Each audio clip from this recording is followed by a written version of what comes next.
deaths that have incurred as a result of young people bringing the virus to their homes. That's right. So if you don't want to think of yourself, think of your parents, your grandparents, your uncles, and your aunts. This is just a word of advice for them to reconsider why they should take the vaccine. Okay? I didn't see that clipping, but was there a legitimate reason why they were not taking it? Yeah, well, last night it was on two different stations. They were quite vociferous about it. And what they should also do, since we all look at American TV, look at what happened before and what is happening today. Look at the number of people in the old age homes that passed away as a result of young people bringing the infection to their homes. But more importantly, what has now happened, check America. With the vaccine that's just been introduced, it's only it's hardly a month. The rate of death have come down dramatically. So it only shows that it's worth. Another guy said, oh, they just got the vaccine, they ain't tested that yet.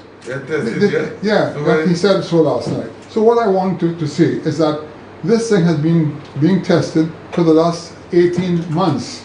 And not only by one nation, by America, by England, by Russia, by China, and by Cuba, and by Venezuela. And they all come up with a vaccine, okay? Do you think all those intelligent people and scientists would produce a vaccine that's dangerous? I had friends in Barbados in the last week that got vaccinated, and they don't have any problems at all. Naturally, some people will have a difficulty because not everybody's body is the same, right. But by and large, so that is the first. Michael, I will not even entertain this because our people sometimes could be very mischievous in their own thinking, and that's the best way I could put it. If the scientists who came about getting the vaccines could take it themselves, why shouldn't I take it? And I'm not going to say too much more on that. Before you go to your preamble, you want to elaborate on that? I'm not. Before I go to my preamble, there were two headings. That was one. Yes. The second one I want to highlight is that I've noticed in the last 2 to 3 months, the Labour Party, or should I say the opposition, in cahoots with certain television stations, have been slowly trying to pull the youth into their stations to make them political. Young guys, maybe 17, 18 years, on 2 occasions, on more than 2 occasions, at least 4 occasions, there are 2 particular individuals that they drag into it all the time. As a matter of fact, when Mr. Josie made a comment some time ago, I didn't think the comment was unreasonable. Yeah. However, all the radio stations jumped in on him and talking about it, and brought in the same 2 guys to sort of question what he said. And they edited out what I said. Correct. To make it look bad. Yeah. So never continued the full statement then? Yeah, never continued. Yeah. But, you know, I got this yesterday. I saw it on the internet. It says here, United Youth checks the Labour Party. It reads, the executive of United Youth has recognized a necessity to persistently and sarcastically clarify misleading statements which have been calculated by members of the opposition St. Lucia Labour Party. These statements, which were in relation to our 2020 National Youth Conference, were also repeated by Labour Party parliamentarians during the February 9, 2021 sitting of Parliament as deliberate attempts to mislead the House of Assembly and the nation by extension. United Youth 2020 National Youth Conference was held on August 30th, 2020 at the Grosvenor Human Resource Development Center. As an organization that functions in an obsequious manner as it pertains to required protocols, we ensured to acquire permission from the Chief Medical Officer and the police to host our event. During this event, efforts were made to observe COVID-19 protocols such as sanitizing upon entry and temperature checks and mask wearing. A database of all the attendees was taken inclusive of their contact information, which would allow for contact tracing in the event that it became necessary. During the following month, none of the members present at the event displayed any COVID-related symptoms or tested positive for the virus. It must also be noted that when United Youth held the youth conference on August 30th, there was only one confirmed active case on the island, which was a returning national who had been in care since August 14, 2020. As of September 1st, 2020, St. Lucia had recorded 100% recovery from COVID-19 cases. We are elated that as visionary young leaders, the Labour followed from our example set and attempted to host some sort of youth gathering on September 5th, 2020 in Dennery. However, by all indications from pictures posted, the SLP never made the slightest effort or showed even a modicum of respect for the protocols set by the CMO and her team.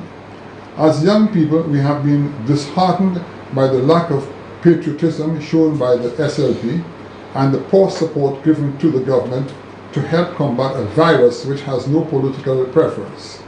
At every opportunity since the beginning of the pandemic, the SLP has gone to extraordinary lengths to undermine the work of the CMO, health workers, frontliners, and the government of St. Lucia.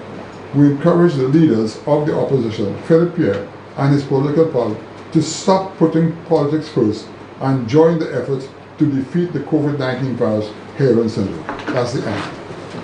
You know, Sir Michael, what I could say on that, every slight avenue, any small window of opportunity the SLP gets in any form of controversy, they would broaden it. They would make it a big deal. If there's something regarding the Minibus Association, they would broaden it. Oh, that's another thing we have to talk about. If there's something regarding the youth, they would broaden it. So this is what these guys do. This is all they And about. Champagne, let me say something.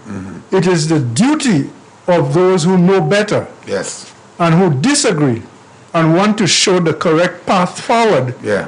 to refute what the opposition is saying and to say the correct thing. Take a simple example like I'm not taking the vaccine, as some St. Lucians are saying, right? We have seen and heard qualified St. Lucian doctors. Up to last night on the news, the young woman who is the president of the nurses, right. Yeah. All of them. No doctor that I know in St. Lucia or anywhere else has refused to say to take the vaccine. People who have not spent any time in school, who really don't know anything, and only lately seem to have discovered that the white man in America was injecting people with syphilis and pretending to cure them, or discovered that Tulsa in Oklahoma City had a growing wealthy black population that white people were jealous of and destroyed. Only today, this year, you know that? And how does that relate to the coronavirus anyway? Right?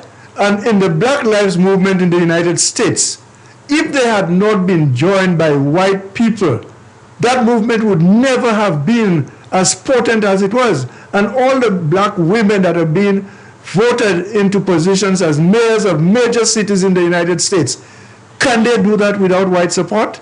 And when we are given this history, we must give everything to educate our people properly.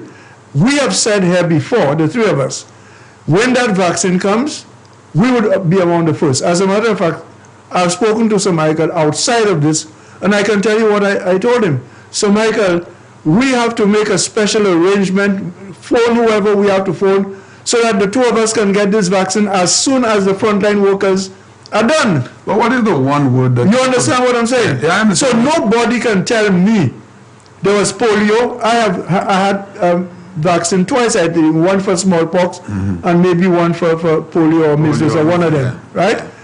This is science that has discovered medicine that is good for you, okay? All of them, it seems know how good marijuana is, especially if you boil it, you cook it, you do whatever. So marijuana is the only medicine we know. You check what I'm saying? Yeah. What is the one word you would use? Because if almost every doctor... Ignorance. I had it in my mind. I wanted Ignorance. to... And Champagne, we must not be afraid to speak the truth. Granted, sometimes we must not be raw. I would say that. We shouldn't be raw and crude or use offensive language. But we must speak the truth and not water it down. Not water it down. Okay? So, Michael, every doctor, or 95% of doctors worldwide, is taking the vaccine, but the ordinary man says he's going to kill us, he's going to do this. And there's a one word for that. And I think Brother Joseph... I heard one particular guy driver saying last night that he'll take his lime juice and his bush tea and all this thing here. It has taken top scientists 18 months, but that's to start to go after that. But they've been investigating that for years. Yeah. People have been working day and night to try and find. And you tell me that at the whim of anything else, you can go and take some bush tea. You see, and that is fine, Champagne. If we knew that when you got the virus, you stopped with the virus and you didn't give it to somebody else, but you have a responsibility because you are destroying the life of others when you do that, So this is it. The preamble is also, just again before I touch on my preamble, Champagne, I listened to Norbert this morning at length concerning that increase in fuel prices. Again, it is malicious on the part of Mr. Jamari to raise what he did. But we all know where Mr. Jamari is coming from. But as Norbert highlighted clearly, the price of fuel affects everybody, not only one person, not only one bus driver. And the interesting part about that is the number of points that were raised by Norbert and the contributors was very informative. What they were saying about the bus people, they made a very good point this morning. An ordinary man who has selling a couple of mangoes or fruit in the has to pay $3 or $4 a day to the city council. These buses are parked all over and pay nothing. And as they said, a poor guy with a tray, probably his total worth is a tray maybe for $50 and maybe $100, $150 versus a van that costs $80,000. Okay, and the guy is making money all day. Okay, and there's a downside now. All of us are suffering. They're not the only ones. Mr. Jamari is pushing the agenda, as I just said. Every time something comes out, they broaden it. He should be ashamed of himself. They broaden it. Don't forget, Mr. Jamari was made a senator by Dr. Anthony. He was. But anyway, that having been said, I think, as Peter Josie said a while ago, they will continue to make those comments, and these comments have to be debunked properly and early in the bud to stop this nonsense, to highlight the conclusions, the hypocrisy going out of those. But as Norbert said, we don't manufacture, we don't have fuel in this country.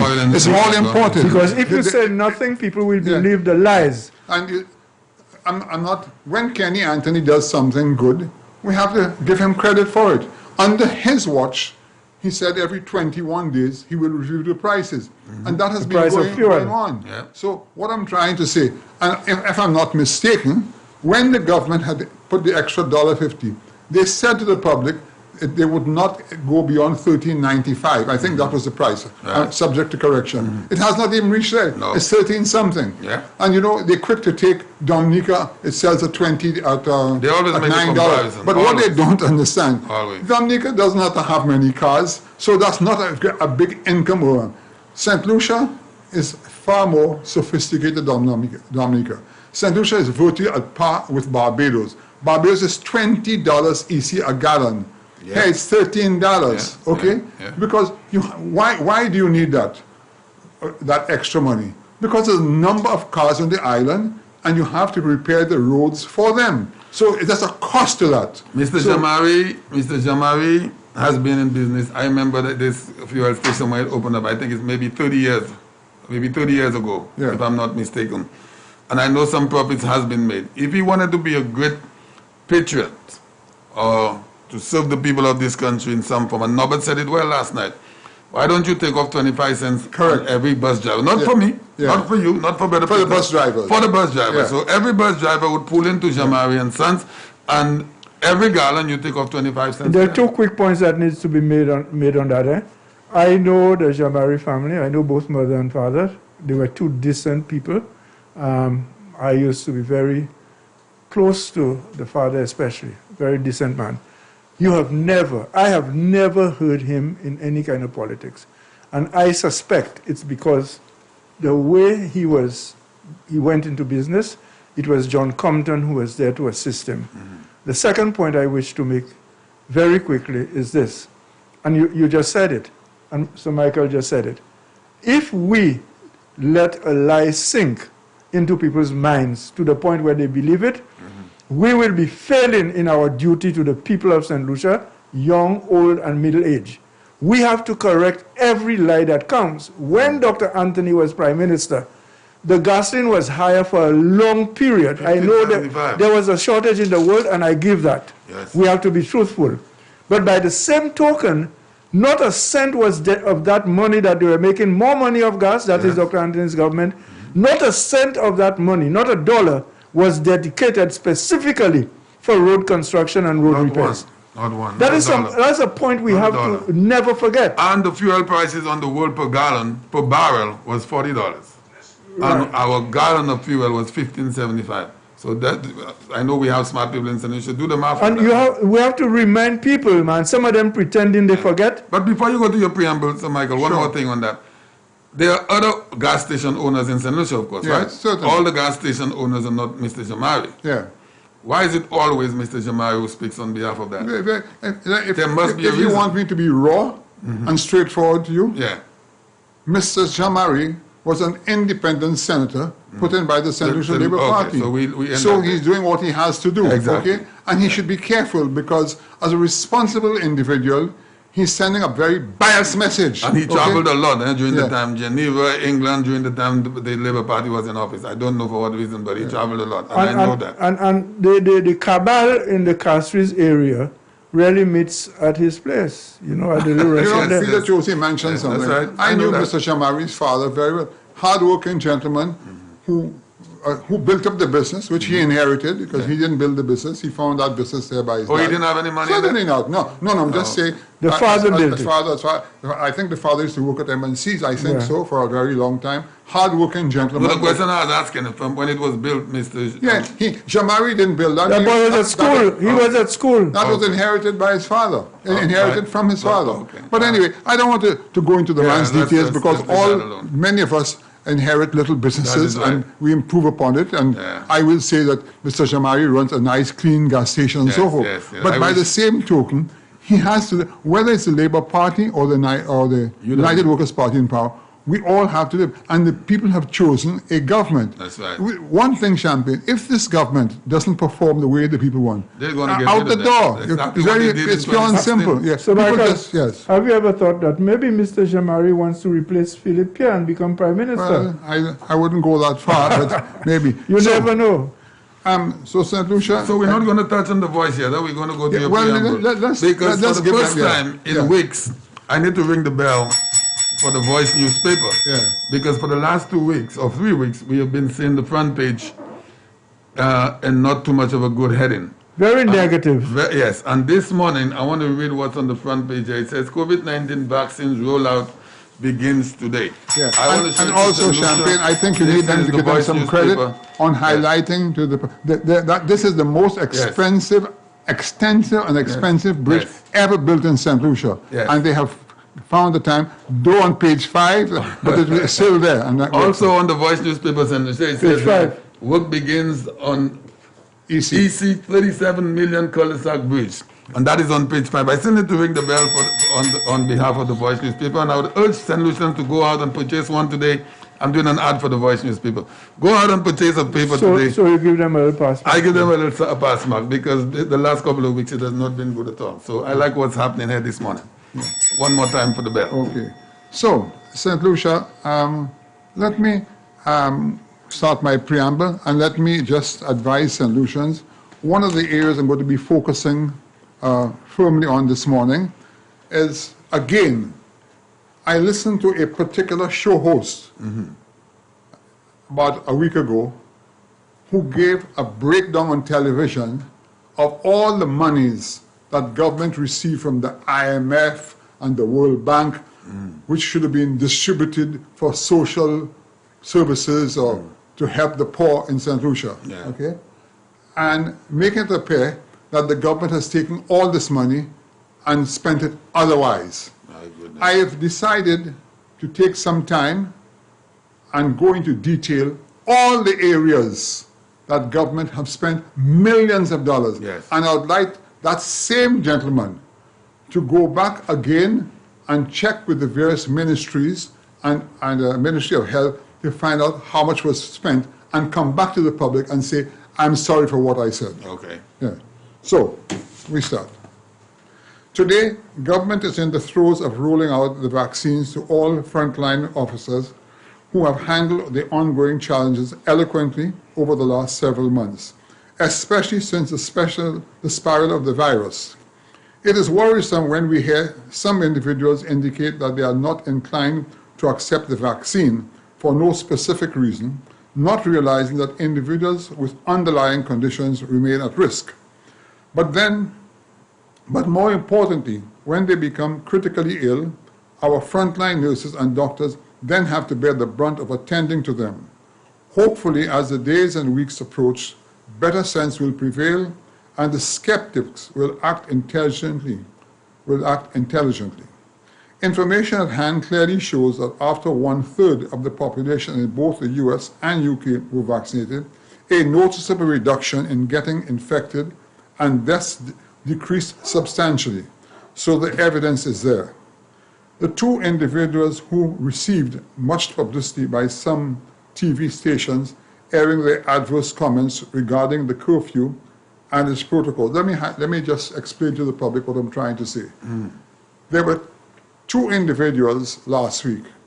One was a gentleman of unknown origin maligning everybody about some small business he has, making some derogatory comparisons. I saw that. Y versus Odom. Yeah. And you also had the Labry Fishers. Okay? So I just want to make a little comment on that. Okay?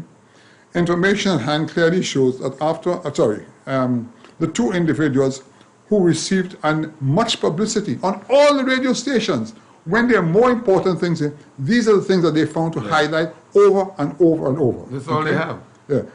They got much by TV stations airing their adverse comments regarding the curfew and its protocols was certainly disconcerting. Based on the nature of their contribution, we need to bear in mind that the nation is in the midst of a general elections, and so one understands the gimmickry at play. Responding directly to the first caller, it should be noted that since the closure of bars, the spread of the virus has dropped significantly. This protocol is practiced within all civilized nations and found to be effective. But when an unknown individual is given a quantity of airtime and to display irrelevant information, one must question the veracity of the TV stations for encouraging such propaganda. Our second approach is in response to the group of Labry Fishers who questioned the 5 a.m. protocol based upon the fact that it was necessary for them to reach a particular fishing bank by 5 a.m. We ask ourselves what kind of fish they were hoping to catch at that specific time, when the Coast Guard personnel are also very aware of the other attractions on the high seas, which remain detrimental to the nation. Yet we have the same television stations promoting a level of propaganda not in keeping with the unfortunate incidents which have taken place at the back door. So when they go out at 3 o'clock in the morning, I mean, I'm not a fisherman, but I've had a lot of experience at sea life, okay? I have since checked with various fisher folk. A 75 horsepower little pirogue will get to most of the banks in an hour. So when they talk about having to leave at 3 o'clock in the morning to get there for 5, when they leave 3 o'clock, between 3 o'clock in the morning and 6 o'clock in the morning, which is 3 hours, a lot of scrupulous things can take place. Okay? I say no more. Right. Now, in the last 6 months, there has been a notable friendship between certain television stations, more or less based on the upcoming general elections. The opposition and their affiliated talk show hosts have suddenly become quite concerned about the youth. Some 2 weeks ago, Peter Josey made reference to this association, and within hours, the same television stations criticized him for his observations. All he made was an observation. On Monday this week, certain journalists questioned the Prime Minister on the fact that Sky FM appears to be the preferred station for government ministers. We pose the question, why? How many radio and television on Ireland appear to be anti the current government? This is both a major and sensitive question which needs to be truthfully addressed in order that both sides can move forward in a holistic direction. But I'm going to say one thing to the person who asked that question. Yeah. We accept invitations to homes that accept us. Yes. Those that do not, there is no appetite to go into that. Out to a home where there's any hostility. And that is my response. In fact, if you've been given an invitation to a home, this Correct. is where you go. Yeah. On Monday this week, certain journalists questioned many of us may have watched the ongoings within the U.S. regarding the proposed impeachment of Donald Trump. But political parties must learn from the errors created when 45 Republican senators decided to support a former president who was clearly guilty. The Republican Party may have signed their death warrant on February 13, 2021, based on that unfortunate situation. We now say to the SLP to take note of what transpired and ask yourselves whether there are any similarities between what happened in the U.S. and their modus operandi at this time. I make these comments today because they never want to look back at the past. Remember Plywood City, what happened, okay? Remember the various incidents where a certain individual said this is going to be the nastiest election, that a plan was hatched in St. Lucia to affect Dominica. Yes. This kind of propaganda is not good, okay? Even though it may be appetizing at the time, it is not a good situation. Now, in my initial discussions, I said that I'm going to deal with the what is going on in St. Lucia as far as this government is concerned and what they have done, okay? Right. All right. This week, we wish to focus on the ongoing developments in St. Lucia, and I'm saying that clearly, because there's an ongoing propaganda that the government has done nothing, I don't see what they have done, and all this kind of foolishness. So okay? you know where that is coming from, right? Yeah, certainly. Yeah. But as Mr. Josie said, you have to respond to it and give St. Lucians an opportunity to understand and face the truth. Yes. The truth is there to be seen, and we will find every way to put the facts out so St. Lucia will understand where their petrol money went, or where their various monies went, the monies which they said that came into the country, okay? We will now explain where those monies went. So I want St. Lucia to listen very carefully. This week, we wish to focus on the ongoing developments in St. Lucia, which appears to be touching on every section of the island. As usual this weekend, I traveled to the south of the island to witness firsthand the progress at St. Jude's Hospital, where I noticed some 215 workers hard at work. What really intrigued me was the excitement within those individuals. Each department head was so anxious to highlight their achievements, and quite rightly so, based on the quality of their work. The entire stud walls were 70% completed, and by the end of February, this exercise will be completed. The next phase will be the drywall stage and drop ceilings. On the ground floor, some 750 cubic yards of concrete were poured on Monday this week, thereby accommodating another section to receive the cladding walls, which were beautifully painted and stacked ready for erection. The structure to accommodate the 3 standby generators was being marked out for erection. I was informed that all the pre-designed toilet and bathroom fixtures for the various rooms were scheduled to arrive from Trinidad momentarily. While all special doors for the various rooms and services have all been shipped from Canada, the windows of the entire complex were fabricated by a German company and are presently on their way. From the hospital, I went to the terminal. The first 10 piles for the HIA terminal have now been driven, and as time progresses, the team responsible for this part of the job expects to improve the rate per day. My understanding is that a second bit of pile driving equipment is scheduled to arrive in the next couple of weeks to increase the daily production.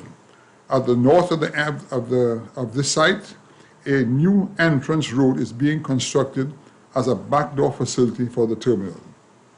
From there, I went to Ojo Labs. Both of those institutions are increasing the employment requirements based on new contracts received, but more importantly, the level of work produced by the individuals working from home continue to improve significantly. Consequently, both organizers, that is Ojo Labs and Altebo, together are seeking to hire some 400 additional persons. Okay? Now, let me deal now with the areas where the money was spent, the millions of dollars. So the various individuals asking about the monies received. Here we go. Did the individual give a figure? Did he say how much money? Not your figures. Did the individual give any figures? The talk show host. Yeah, he said $360 million. $360 million? That's what he said, were received over a period. Okay? Wow. Yeah. So,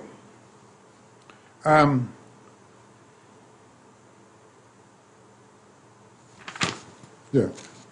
Where did the funding, Where did the funding originate from to convert the 200-room Victoria Hospital into a respiratory clinic for COVID victims? Bearing in mind that the government had to start from scratch, millions of dollars were spent for that project. Now, let me say something to the public. We all knew the condition of Victoria Hospital. Mm-hmm. The SLP government spent $180 million for the St. Jude's Hospital, which by their own admission was only 50% finished. Mm-hmm. 50% finished. Mm-hmm. This administration retrofitted the Victoria Hospital, which today anybody can go there and see it. It's almost like a 3- or 4-star hotel. Mm-hmm. The rooms have been upgraded. Everything has been nicely cleaned up. Tons of equipment have come in, okay? And don't forget, we had over 100 Cuban nurses and doctors on the island who assisted St. Lucian nurses to keep the COVID patients healthy. So that is one part. I can't give you the exact figure that was used there, but in my estimation, if they had to spend, it had to be at least around $100 million. Getting in new equipment and everything, and putting the hospital right. That's number one. Number two, the exorbitant cost to place nationals and visitors at the various hotels over a 7-month period as quarantine station. Bearing in mind that government picked up the tab for providing 3 meals each day for thousands of persons for 7 months. 7 hotels, Stampede. Up to the day, some 4 hotels are still accepting people for quarantine. Yeah. You go to Canada, as of a month ago, here's what they tell you in Canada now. You have to stay in a hotel for 3 days for $2,500 Canadian dollars. You have to pay for all your tests. Here, all that's being done for free. Okay? Government put in a charge of $95, and St. Lucians were complaining about it, and they've subsequently reduced it. Okay? So, I don't even want to say how much money was spent on that. 3, there was a major feeding program where thousands of people were fed for free during the pandemic. And still that happens today. 4, a Cuban team of 100 plus individuals have been on island for 12 months and have been accommodated at various hotels and being fed 3 times a day, plus their monthly wages. Yes. Consider what that is going to cost. 100 outsiders to protect our people, and they want to know what they did with the money. With the money, okay? Number 5, the testing of thousands of St. Lucians and visitors alike for COVID-19 by the Ezra Long Laboratory has run into millions. 6, civil servants have refused to accept a drop in wages. This government has to find $40 million a month to pay civil service wages. Now, when the revenue of this country is down by 50%, Where are they going to get the money from? When they talk of giving people money, that's where a lot of it went. To 9,500 civil servants. Yeah. Everybody couldn't get the money, but they got money from NIC, right? But on a monthly basis, ask every civil servant. Nobody has been short paid, okay? So they're the ones on the front line working, okay? And whatever the arrangements are made, they get the money. And don't forget in life, for every one person that earns a salary, they feed 4. That is right. Okay? All right. 7, thousands of dollars are disbursed on a daily basis for masks, gloves, special clothing, and all the necessary supplies to perform the testings. Let me tell you something. The supplies needed to be able to test, very expensive, Champagne. I know. Very expensive. So far, what did the CMO say? How many? 25,000 people have been tested? That don't come cheap. I went to Barbados some months ago, and I was told I had to kill her. And I'd get a test before. $100 US or $120 US for a nurse to do a test on me to come back to do a PCR. So, you know, we got to get serious, Champagne, and understand what is Do going you on. have the cruise ship workers? Do you have that in your... I put them into the people who came back of all the nationals. But when you add the cruise ship people, thousands of people came back, Champagne. Thousands. Okay? How many hotels were taken? I heard a labor guy say yesterday, oh, the hotels gave them the place for nothing. How you know that? How can would you know that? a hotel give something for nothing? How would A you know hotel that? can give it at a reduced price Yeah. because there's a cost to run a hotel. Let me tell you something, Champagne. A hotel today, closed, here are the costs that you have. The standing costs.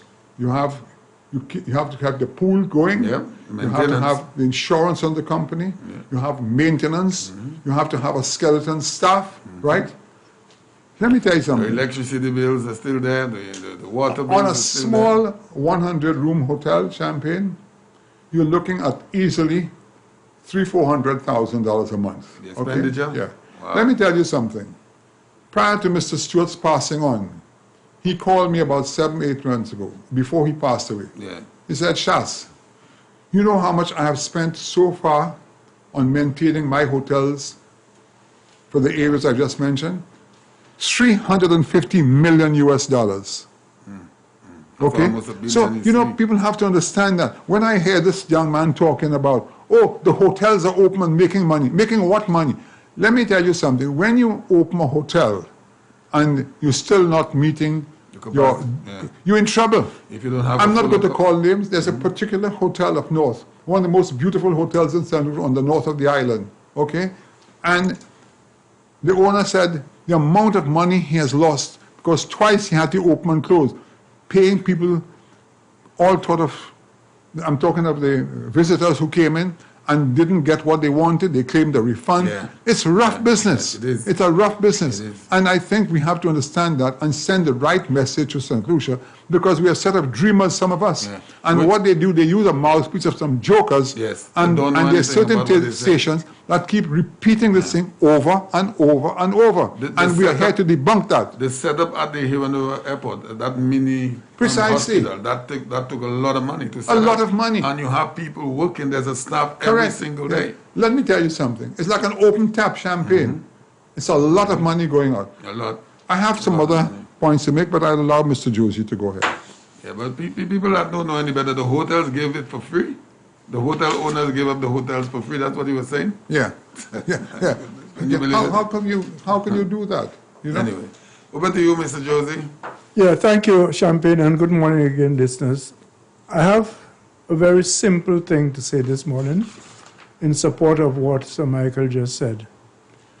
We, as a people, and people generally outside of St. Lucia, everybody, ought to learn to praise good work done, regardless who did it. We have not learned to do that. 42 years ago, St. Lucia became independent, an independent country. At the time, I argued that we were not ready, even though I felt that given the kind of progressive thinking of some of us at the time, if we had the country in our hands the way we wanted, we would have developed an education system where today St. Lucia would be almost like Cuba in terms of its education. Now you see the comparison I made. I could also say in comparison to Singapore. In these two countries, especially Singapore, people, the governments, have placed 100% emphasis on educating their people. And that was long when we became independent in 42 years ago. Some of us had said that. In fact, the last program, I think I told you that Leon Hess had invited George Odlum and myself, because Leon Hess, as a businessman, knew where the pulse of the country was at the time. And he invited us to have breakfast with him at La Toc Hotel, as it was then, and asked us. He was prepared to take us to Puerto Rico or somewhere in the United States to see hospitals and to choose one that he could build for us, for St. Lucia. And we said we prefer him to build schools. And I repeat it today, that 42 years ago, if we had insisted that everybody under the age of 60, because some people feel once you have reached a certain age, you shouldn't be going to school or learning anything. That is nonsense. Okay, we have seen what the Cuban government helped last year. There were people graduating for the first time, learning basic skills. So I'm saying that as we are approaching 42 years since independence, it saddens me because I was there, I was in the meat of the independence movement. I was in it as an opposition member.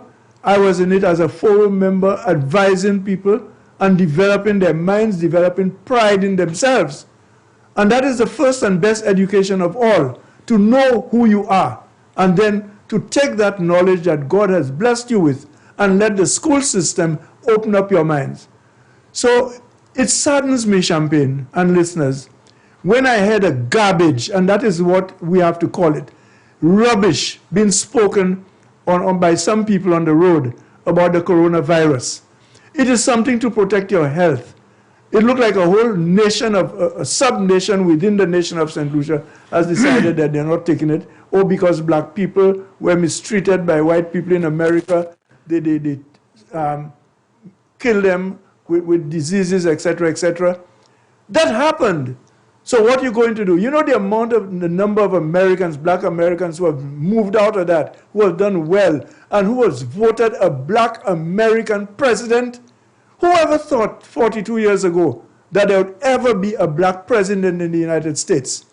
And one of the things that annoys me with the opposition is that they seem determined to keep our people's minds backward and in the gutter. In the gutter. And you could hear the emotion with which I speak about it. Because I believe that when we were going to become independent, or when we became independent, we were going to raise our people's minds, the level of our education, so that they would understand the one we have now, the coronavirus vaccine. Vaccine has been in transition for years, and I try to explain. I don't want to go into method of advice. And I understand these things, but it's complicated. And not really if you understand messenger RNA and how the process takes place. But if you have, and I try to explain it in terms of what you are doing on a T-shirt, the printing of what you use to print the T-shirts, right? Mm-hmm. If you have a basic framework, even our scientists and the research officers have on all viruses, Champagne, and they never stop working. They never stop working. If you listen to the news from the United States carefully, you would realize that Mr. Obama, President Obama, had left certain instructions on what to do, what the new president should do in case there was an outbreak of virus. But of course, they didn't do it. In fact, everything Obama did, they tried to undo it. So this is not a thing that is totally new. The thing I'm talking about now is the vaccine. It is not totally new to scientists. That is why, and President Trump, to his credit, said that they had to do it at warp speed, W-A-R-P, warp. And that speed is faster than sound or light. It didn't really happen at that rate, obviously, but he said warp speed to emphasize how rapidly and how urgently they needed the virus. He may not have followed up by injecting people.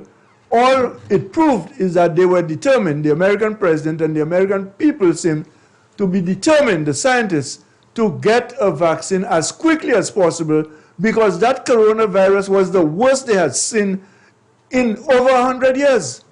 And I heard a caller asking Norbert, or was it you, on my way down, has anybody in this life in St. Lucia ever heard or seen of a vaccine that was so dangerous? A virus. None of us. A virus, sorry. Yeah. The vaccine is the cure, the virus. None of us. People who are older than us. Sir Michael Chasney is about 5 years my senior. I'm sure he has never seen that. Never. So this disease needs to be controlled. And everybody, every scientist, every doctor, from the CMO right down in St. Lucia, every doctor, every nurse tells you that the virus loves to spread by people-to-people contact, being close, the droplet. It can even come through your eyes. That is why you have to wear the mask as often as you can. In fact, every time you're in public, you should wear, to protect yourself and others, because you may have it and you don't know. To keep washing your hands, sanitize, and to keep social distance. So if somebody sneezes, they don't send droplets that you breathe. These are simple things, but I noticed on the news last night, I was watching the television news, and I see a lot of St. Lucians, and I must congratulate them. We cannot criticize when criticism is due. We can't do that. But when praise is needed, we have to praise also. And I want to praise the people of St. Lucia, because when people on my television screen or when I drive around, I see a lot of people out of that way, and the figures are already beginning to show it. The incidence of infection is going down. And that is what we want. If the small businesses that the Prime Minister allowed to open today, including SNS, which seems to be a god and savior in St. Lucia these days, I must go to SNS one of these days to see what it is. Observe. I'll stay outside and see what it is that people are buying so much that only SNS can provide it. That's besides the point. The important thing is, we don't want people, and I say we as a St. Lucian who is interested in making sure we get rid of that virus. We don't want people to be rushing anywhere, crowding the place, just because they want certain items. If the place is open, it's open. That's what you wanted. So SNS is open now. Okay? And I hope to God we behave ourselves in such a way that we do not spread the virus.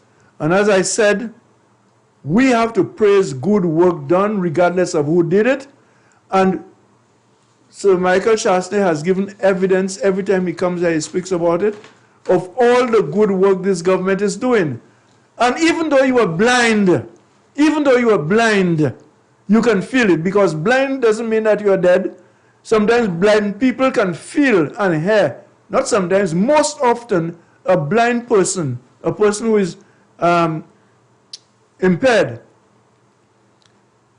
sight, a person whose sight is impaired, can usually feel and hear better than those who have their full vision and everything like that, right? So that is the point, and I have to repeat, we have to praise good work done regardless of who did it.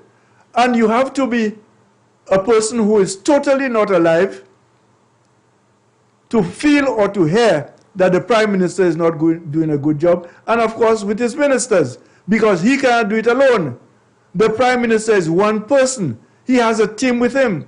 And I have said to people, if St. Lucians were not as prejudicial as they are, as prejudiced as they are, and they have given Guy Joseph such a bad name, one, because, you know, in the old days, coolie, if you're a coolie, you're a miser, you know, and of course in the old days they put coolie against neg. If Guy Joseph was not called a poodle and people believe and think so, and the person who called him a poodle, that person's mother is an Indian like Guy Joseph's mother. Guy Joseph would have been Prime Minister of St. Lucia today, or immediately after Prime Minister Alan Chasney gives up. He has the energy he has the vision, he has the know-how, he has the capacity to work, and we can see that. And Guy is only one. Stephenson King has the experience and is doing what he has to do. Leonard Montour has been around for a little while. The pulling their weight. And we saw how much work the Minister of Health has done, the Minister of Education, the Minister responsible for social affairs, etc. All of these people, including my friend from Choiseul, the Minister of Felix, our representative from Soufrière, all of these guys, our man from Anse-Sauvé and Canaries, who is very well spoken, very concentrated on what he's doing. We can see it, Champagne. Even in the heights of Sir John, and Sir John did a magnificent job. When you look at the overall team, it's like two cricket teams. When you look at Sir John's overall cricket team, except for the experience of Mr. Mallet, who was there for a long time and a good batsman, good bowler, let's put it that way, we're looking at cricket. Alan Chastanet, Prime Minister Alan Chastanet, has a more balanced and stronger team than Sir John ever had. Okay? Mallet, I'll put Stephenson King. And just taking them one by one down the road.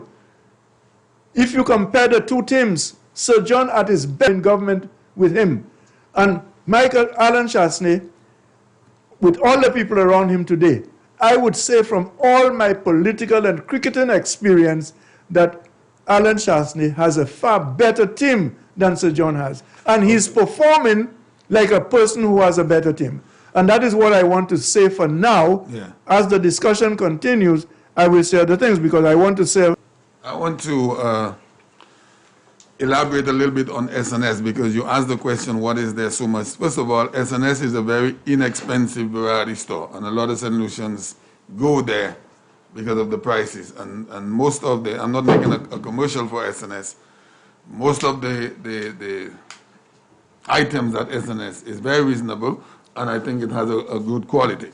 So you asked the question, what is happening there, and the people were missing SNS. Because of these times we're living in, the items, they are very inexpensive. But you know, it would be discriminatory to open SNS or give SNS permission to open and not open the others, Champagne. Well, you see, here's the thing, and you're a politician, you know about the politics.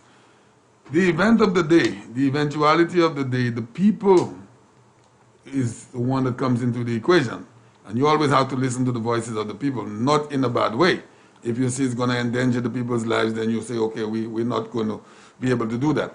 But the public has been asking for SNS because they know the value that's there. But I don't want to go down that road about making a commercial for SNS. I just know I have been to SNS, and the quality of the items there, sometimes they're very good, and it's very inexpensive. So on that. But so on the 42nd birthday of our independence, I would suggest that we get some St. Lucians to get together at SNS and see if they can open stores about 4 St. Lucians, Vieux-Fort, Castries, wherever, to see if we can compete with SNS. You don't think so? That is possible. That should have been done a long time ago. And it brings me to another set of thinking with Cabot. I happen to know the owner of SNS quite well. Yeah. Like everything else in life, you can try to emulate somebody. But this gentleman works so hard, and his children are there with him. These people work 14, 15 hours a day. I'll tell you something. I've been in business now for over 60 years, and I admire the way Mr. Shugani has run his business. You go into, for instance, the store in Castries, for that matter, and when you see the amount of goods on the shelf and the number of people, he has this thing down to a science, okay? But tell you something, it takes a lot of dedication and hard work. It is not easy to emulate. You can try. In fact, I have said a couple of times what actually St. Lucians should do. And many St. Lucians already do it. They go there and buy stuff. I've seen where they pack stuff for St. Lucian and they bring it into the countryside and resell it. That's a fact. So, you know, so it's already being done, what Mr. Josie said. So, Michael, that's what we used to call the amigos. SNS has helped a lot of St. Lucian people. A lot. The people go in there, they get items that they think that is a little much better price than other stores. So this is why they were calling for that place to be open. But that's not.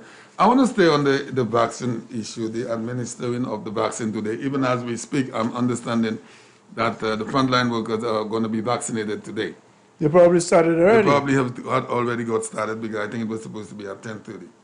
But you ask yourself the question, why is it that so many of our people, well, I don't want to use so many of our people, some of our people are so much in an opposite Ends. Opposite ends too. to the vaccine? Yeah. Why are there so much of an Champagne, oppositing remember of what the I said vaccine? on my last Because show. Education, education, education. I told you last show, when I was 18 years of age and I went to Barbados and you talk to a Barbadian and you say something to him that he didn't agree with or didn't understand, he said to you, I don't understand what you're trying to tell me. Explain what you say. There are problems with some of our people. Hearsay. One guy says it. They just I've got- drink it. Yeah, I looked at the 4 people last night and I was amazed listening to those people. I cannot believe in the year 2021, In your people in will your still talk that kind of crap, you know? But Nonsense. But why would they continue to oppose it, not even knowing? Champagne, education. Yeah. They're not educated, They're not Champagne, and they educated to follow understand. people like And slaves. and as I told you, let us assume the man was right and say, I don't want to take a vaccine. But he's not thinking beyond what he's saying. He has a mother, he has an aunt. He's a young, strong, strapping guy. He develops the virus. He doesn't know when he goes genuinely to help his mother or his aunt and infects her. And that's the message which we have to try to get to those people. That even let us assume you don't want to take it. These are the repercussions that you will have. Years ago, I remember when I was quite a young chap, when tuberculosis was around and there was no cure for it. And there was a guy called Dr. Bayer who was giving a speech once, and he said he's going to talk about tuberculosis. And quite a few people went there. I was too young to go, but you know what he said? The best cure for tuberculosis is not to get it. That's true. Right? It's true. Yeah. So you see, It's true because so they the will not best cause cure that. for your mother not Yeah. getting the virus is not to give it to her. Yeah. And it is a known fact, Champagne. I have family living in France, in the UK, and in the States.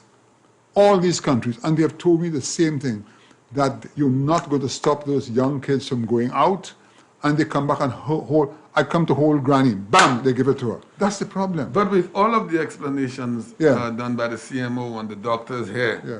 to the people, I mean, they watch the news, and you still have people talking this kind of stuff. But they I don't think it watch has the to- news, Champagne. That's the mistake we made. They're going to listen to the foolishness that goes on other radio stations. But they wouldn't listen to you. They wouldn't listen to Sir Michael. They wouldn't listen to me. But I believe there's something coming in terms of traveling. And I believe, I'm predicting that the airlines will not allow you. Correct. On their they flights. will not be able to leave St. Lucia Yes. without a certificate don't that they've have been a vaccinated. certificate, So they will find out. you in will Europe. not But be the allowed to campaign, travel time is on a kind of plane. short with us. I think we've highlighted that enough. Hopefully that some people have listened to us. But I just also want to highlight to St. Lucia today what is happening under this administration. Okay, what is going on? Again, in the south of the island, what did I see? Mr. Brian Dyer, young entrepreneur, has bought some 7 acres of land right adjacent to the Coconut Bay Hotel, all flattened, and work has started it. He's building 22 townhouses, a small shopping complex, and a couple high-standard restaurants. You have to hand it to the guy, Yes. okay? But that has already started, okay? Probably finished in 16, 18 months. How many people who go down to View Falls, you included, want to go to a decent restaurant? None. There's none. Okay, right. You mean So- there are no decent restaurants? No, that's right, no decent restaurant. Now, also Mr. Brian Dyer, what did he do some year ago? He started 30 residential homes in Cedar Heights, put in beautiful roads.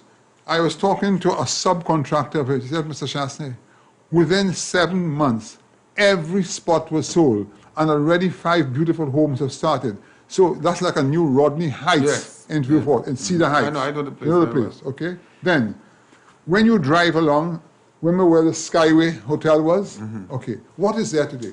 OECC, Yes, that's the who will airport be here people. for 2.5 years, Yeah. have done a tremendous job in transforming that hotel. Beautiful Champagne. You have 3 floors. Ground floor, all the employees, the officers, the contractors have their offices. On the second floor, the assembly, and on the third floor, all the people, the technicians who have come before are living there. Now, that brings money into the country, okay? And they have elevated the place. A beautiful restaurant, reorganized and everything. And I actually took pictures. It was so wonderful to see that. Okay. Thirdly, how many of us know all that was done about a year ago? The beautiful, what they call it? Is it an HBO? I keep mixing up. The private planes, FBO. FBO, okay. Yeah. I mean, a state of the art. It's beautiful. Beautiful, okay, for all private planes coming in. Another thing, you see it on the papers today, in the Cul-de-sac Valley. Yeah. You're witnessing the construction of the most extensive and expensive bridge in the history of St. Lucia. Yeah. St. Lucia. Wonderful what is going on there. A total transformation to Cul-de-sac. And remember what John Compton said many years ago. That is the new area for development. And it will be. You have how much flat land in that area. But some time ago, didn't we hear the SLP people complaining? Oh, that's an agricultural land. Where were they 30 years ago when Hess took 600 acres and developed?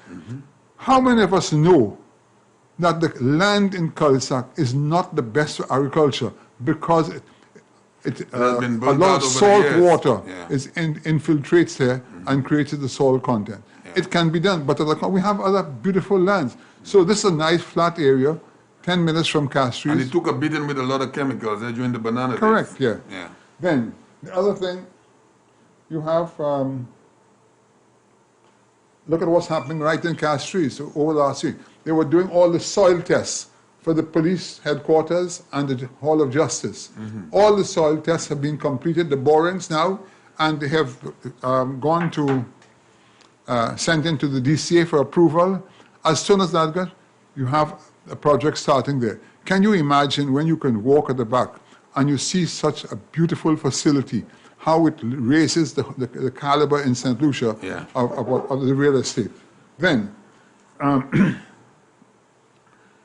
have you seen the new outdoor marketing area that the government has put adjacent to the...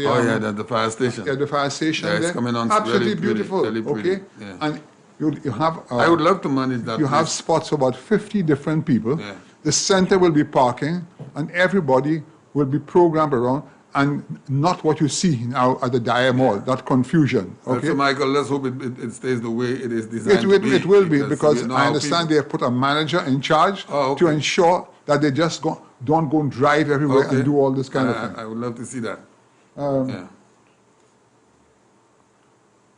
Yes, St. Lucia. So these are the areas.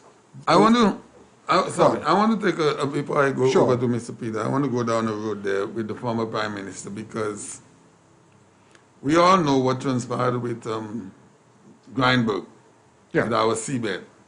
And we knew what transpired with late last year. We heard about the foot of the Pitons with the heritage site and other things from the former Prime Minister, and that's Kenny Anthony. But I could not believe that Kenny Anthony, out of all people, was talking about what is going on down there at the mouth of the ocean at PI regarding sand mining. Now, he didn't literally say anything about sand mining, but he said they were damaging the beach at PI.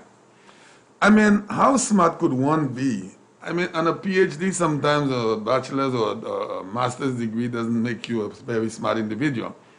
Here we have an excavator on a 20-foot high pile of sand in broad daylight.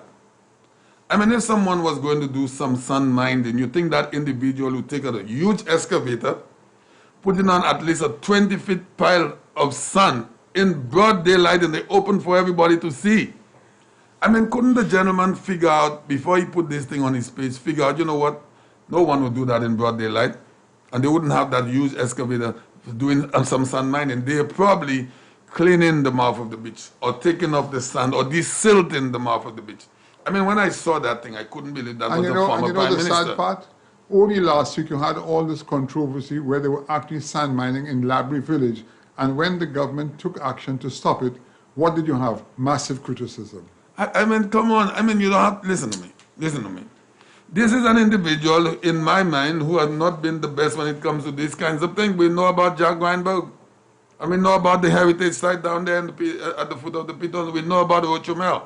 If he had allowed me to make that statement, me, Champagne, which I would never make a statement like that because this is silly. This is broad daylight. Who would put a huge excavator on a 20-foot pile of sand to say that you're doing some mining? Brother Peter, you know, sometimes you hear these things. It's because the guy is idle, man. Give the idle minds work to do. But if his mind is idle, he'll look for tut kakani zo pisani wasin. You know that saying? But what strategy is that? Is that Listen helping to me, you? listen to me, Champagne. Do not dwell on this guy. This is the past. The only thing we can speak about this past is to see how we can improve and maybe one day to get a solution Yes, to Brother Grindberg. Peter, I'm sorry, but I'm not dwelling on him. I'm dwelling on the stupidity of someone of that caliber would be making. But I would have Champagne, expected somebody else to do that. you see your problem, and I'm coming back to it. I spoke to you last Wednesday. Yeah. Your problem is you think that everybody who went to university. No, I don't think that. You sure? No, I'm positive I don't think My brother, let me tell you something that he should do for Viewport right now, the man you are speaking about. He should ensure that Cedar Heights has electricity. You heard Sir Michael spoke about the lots that were surveyed and purchased, and how nice people have started building 5 houses. Yes. There are buildings that went up. Let us give Dr. Anthony credit for starting what he called Cedar Heights. Mm-hmm. How can you have this nice development and the people have no electricity? Mm-hmm. Is there nothing that Dr. Anthony can do to speak to Lucilek? Speak to Stevenson King, because at one time you all were trying to romance Stevenson King to soften him up so that he can come on your side. Yes. Speak to somebody. But let me not waste my breath on that. I want to ask the Prime Minister of St. Lucia and people who are listening to me, including his father who is on my left, to ask the Prime Minister to put in some electricity. There are poles already. The electricity poles are there already. Put in lights for the people on those poles. People have asked me. I've not been down there myself personally, but people would not call me and ask me to do that for them. And one of the things I learned in politics in St. Lucia, if anybody who is desirous of getting something done feels that you have a power or you can help them, you have some influence, they will come to you. So that Monday night I was listening to you, I heard when Rick came, called, and Guy Joseph, one of the things he said that stuck in my mind is the number of phone calls he's getting. Why? Because Guy is very active. Yes. He's on the ball. Yes. He's always working. Mm-hmm. And if people feel that Guy can get things done for them, they will call Guy. I am not a minister. I don't know when last I was in government, but people hear me on this station. They hear and sometimes they see me, hey, but Peter still looks young, he looks strong, he sounds vibrant. Let me call him to see if he can help me. And plus it's in Viewport. That's right. And as I said, you see where Cedar Heights is?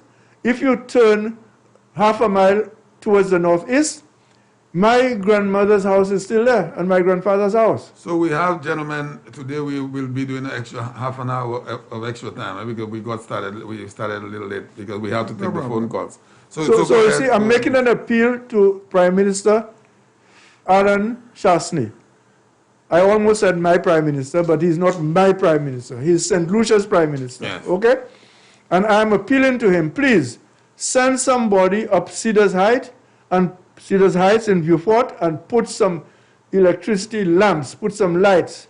There are poles already. Try to put a light on every pole that is there already. Please, I'm asking you, do this as an independence gift to the people of Viewport who live at Cedars Heights. I think I've made my point clear, don't you think? Yeah, of course, you certainly have. Thank you. Now, so Michael, you know when we get here, we have to speak about the events of the day, and I'm hearing through the grapevine that persons have been approached in certain constituencies and have been asked of their ID cards to re-register in certain areas. And by virtue of that, they get a little light bill paid, water bill paid, some money. Now, So who is doing I know, that? well, what I'm hearing is the opposition party. That's what I'm hearing. Okay. And I saw a video where a lady was very, very upset about that, and that is actually happening. That has been ongoing for a long time. That has always been happening. So it's happening again right It now. apparently has been, I don't know for sure, but apparently it has started.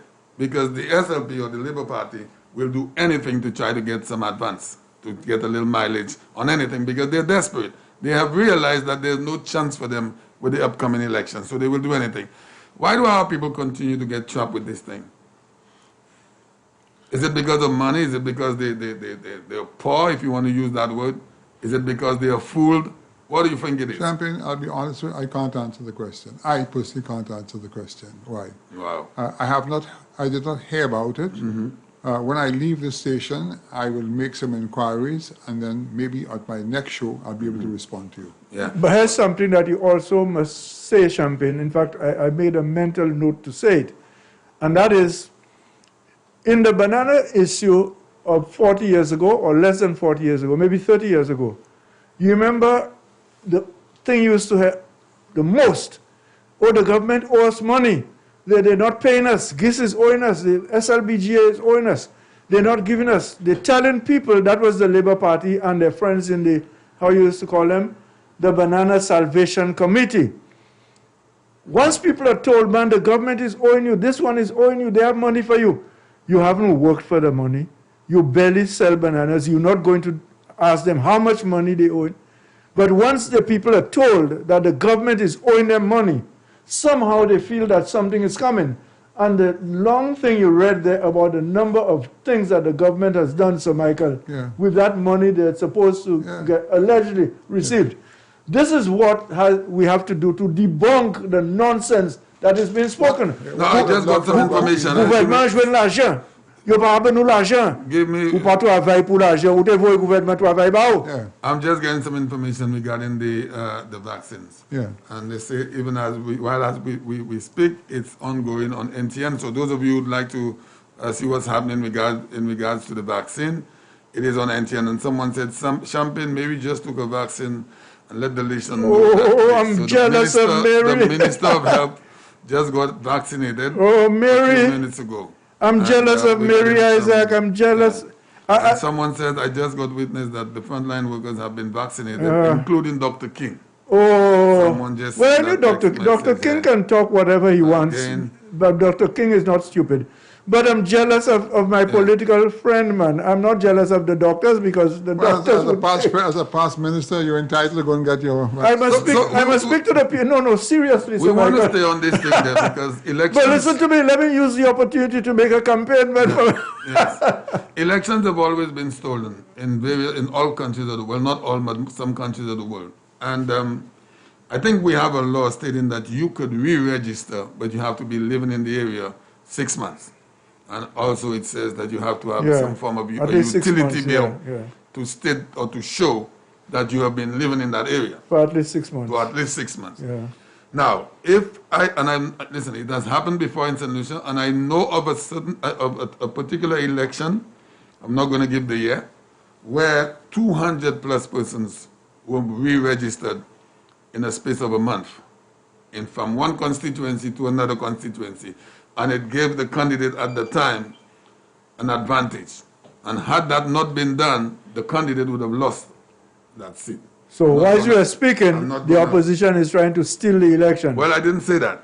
I am saying that. Oh, okay. I didn't say that. So I'm saying a particular election I know, I'm not going to say which year it was, that 200 plus ID cards or persons were re-registered in a month's time before the election. And they will try it again. They will try it again, Champagne. So I'm just putting people on a higher alert of these things that are going to happen because there's a desperation with this coming election. And remember we spoke here one time when we said projects and huge projects and hospitals and airports doesn't make you necessarily win an election. Elections have been stolen a lot of the times. So this is something that. But you know what I find troubling, Sir Michael and Champagne and listeners? What I personally find troubling as a politician, former politician, a minister, a person who has been a senator, why does the opposition want to get into power so much? I cannot answer that question. What is it that you want to do for me as a St. Lucian, for my family, for the people of St. Lucia, for Champagne, for St. Michael?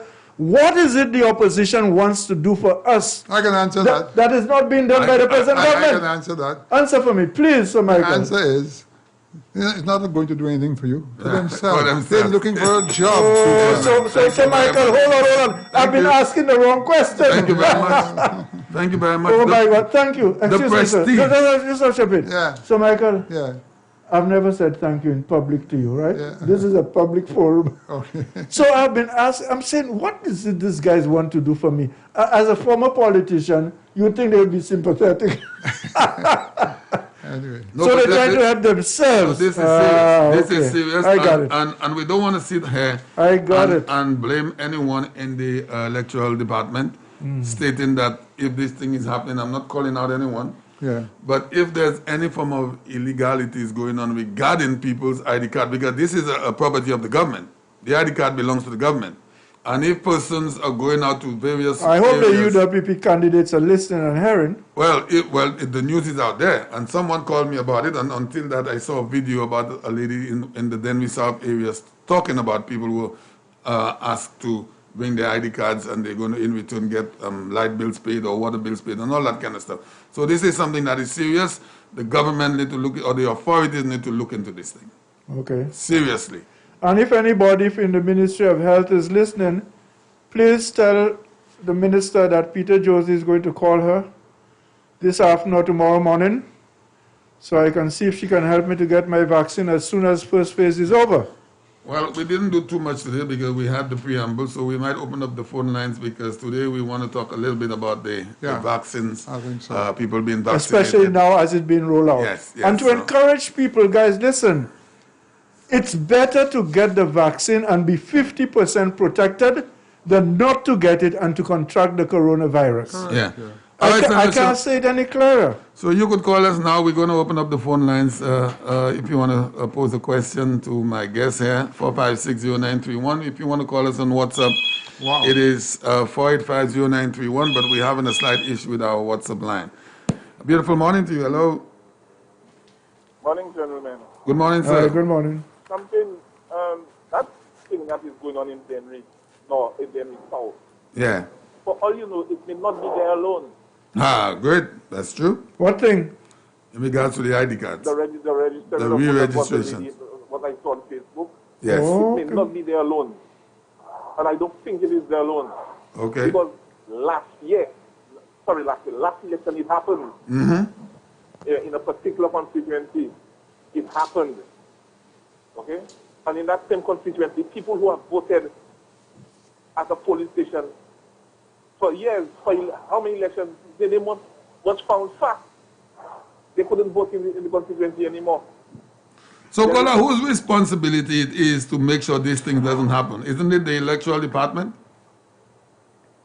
Boy, because if you have been voting in a particular polling booth Yeah. on an election day, and your name maybe end up in answer rate, you did not go and put your name in answer rate. No. The candidate didn't go and put it. Should not be there. Beg your pardon? I said the name should not be in Answer because you never voted there. But what I'm asking you, who put it there? Well, you didn't, so who did? Who? I don't know. I don't know who did put it there. I That don't- is a question that needs to be answered. That is right. If you didn't put it there yourself, who did? And it's registered. And it's registered. Now, the first thing is, how did that individual obtain your personal ID card to put your name down there? But you have to go in person to do such a thing, I guess. If you want to change, you have to go with a utility. A utility. For your change of address, That's right.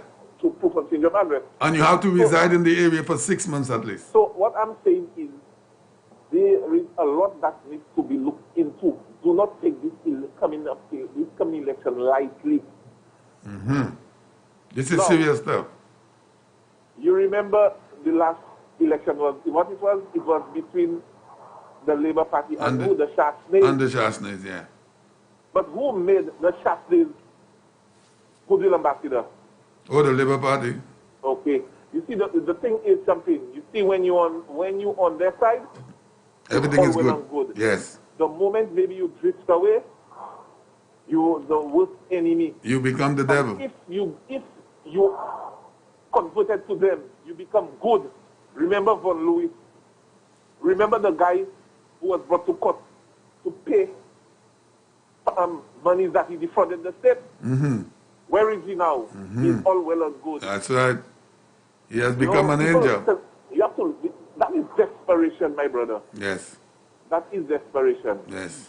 Now, I heard you on Monday night when you asked the minister about all the accusations that is leveled at him. Mm-hmm. So, you know what's the cure for these accusations? Just let him switch allegiance, and you'll have nothing anymore. Absolutely nothing. If he switches allegiance, he'll have nothing. They're never anymore. going to call him Vol and nothing. That's the nature of the beast. Yes, it's true. You're right, caller. Have a nice day. Have a good one. But this is serious, Michael. That thing regarding the re-registration. This thing is serious and it has been happening. I was not aware of it. Oh yes, it is out there. Special good morning to you. Hello. Special good morning to you, Champagne. Good morning, sir. How are you doing, my I'm brother? doing good, thank you. Good morning to your guest. Morning, All right, good morning. Yeah, Champagne, I have said on your program, other programs, that this election is very serious. It's the mother, the father of all elections. The ID thing is not today, not yesterday. Not Caller, you're a little lower. You want to speak to us just a little louder, please? I say Yes, thank you. the ID situation is not today, it's not yesterday, Mhm. it was not the day after. This is very serious. It is serious. And every candidate has to take care of his or her constituents. That's right. I could tell you about 2011. I brought certain people and vote. And what I noticed was happening, I drove down to the Honorable Spider Montwood, then in opposition. I told him to go to the cricket stadium. He didn't go. He was there with his wife in his office. He didn't go. Because I had made my survey and looked at everything. That's where he got the most licks. If he had listened to me, sometimes a foolish person giving you advice, you don't take it. But it could have been helpful if you take it. What happened again? Two young persons that I knew went into vote and they said the name wasn't there when the names was there. So all these things happen. There's a lot I could see, but I am willing to help edify you all if you are willing to. I know you. If you want to talk to me in private, and I'm putting my life on the line for my country. Yes, sir. Mm-hmm. You hear me? I heard you. Yeah, loud and I clear. am saying it to the labor rights out there. That is Scotty speaking. I'm willing to die for the betterment of my country. Of your country. I agree. I end with that much Champagne. You have my number, I have yours. Yes, If you sir. want to talk to me, I have told you my intention, especially for the development of the South, and I support Peter 200%. Get the lights, street lights for the people before the 22nd. That could be done. Lucy Leka, capable men, they could do that in a day. That's why I call it an independence gift, caller. And listen to this, caller.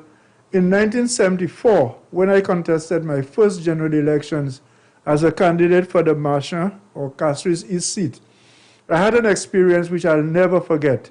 I went to the Entrepot Secondary School visiting because there was a polling station at the time. And I saw a guy from Bocage whom I knew quite well, and I'm certain he was going to vote for me, or he went to vote for me. So when I saw him coming out, walking out, he was crestfallen. I looked at him, I said, "What happened?" He said, "Gaston, you didn't no more pass the list." I said, "His name is not on the list, so he can't vote." I said, "What did he tell you?" You didn't no more by Fala. Marchand. Okay. Up Marchand or Yeah. Pavé somewhere. So I had my list. I didn't walk without my list. I checked polling station what was it? My good, D. Whatever. It was D something. I looked and I saw his name. So Caller, we want to take some more calls. Are you still there? I came out of my vehicle. yeah. I came out of Okay. my vehicle, and I said, We have some more calls coming in, sir. Okay. All right, I'll thanks a listen lot. to you. Beautiful. and I said, come with me. So it was not a far distance. It was about 100 feet from the polling station, and I told him, come with me. Let me go and see who told you that.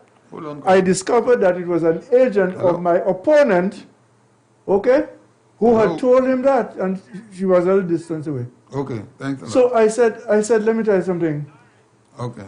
That kind of nastiness, Yeah. Sorry, someone just called to say, inform us that the Prime Minister is just taking his vaccine.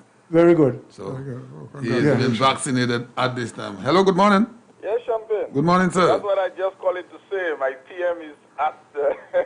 Yeah, he's been and he's vaccinated. taking his vaccine. Oh boy. All the rumor mongers, all them that say they want to see he take it first, Yes. and then for him to die first and whatnot, I hope they're watching it. The rest of the world is watching it.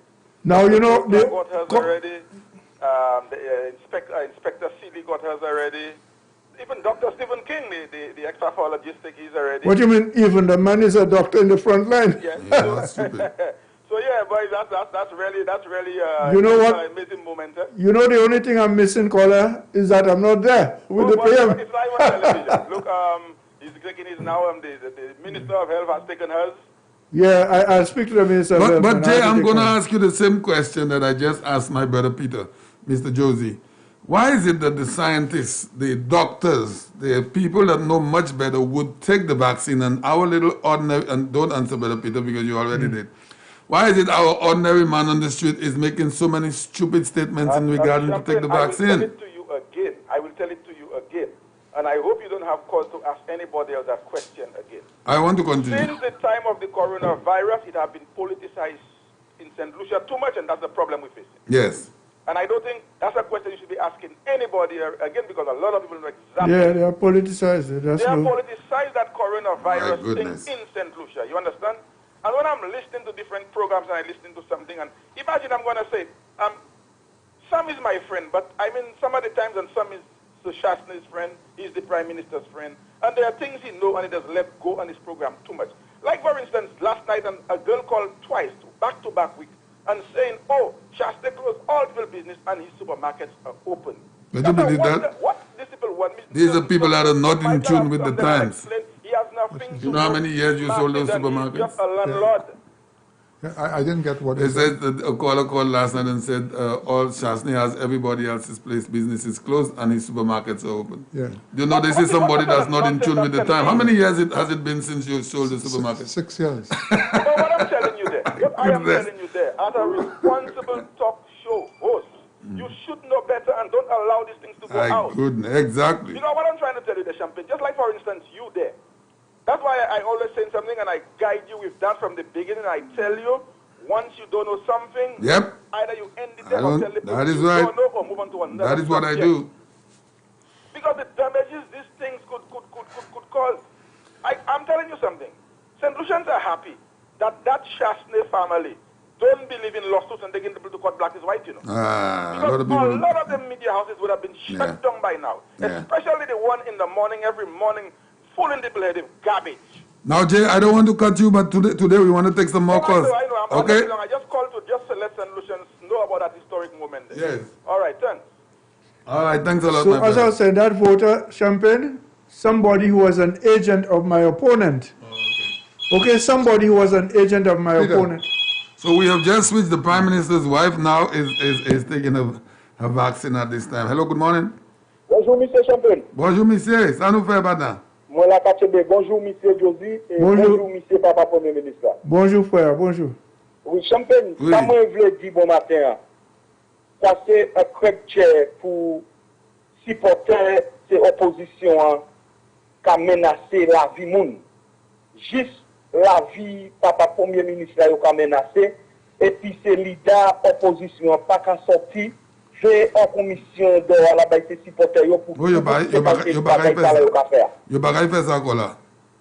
Yo bagay fait. Ça really qu'a touché moi et que ça fait un gros hontel. Yo bagay fait, moi, do.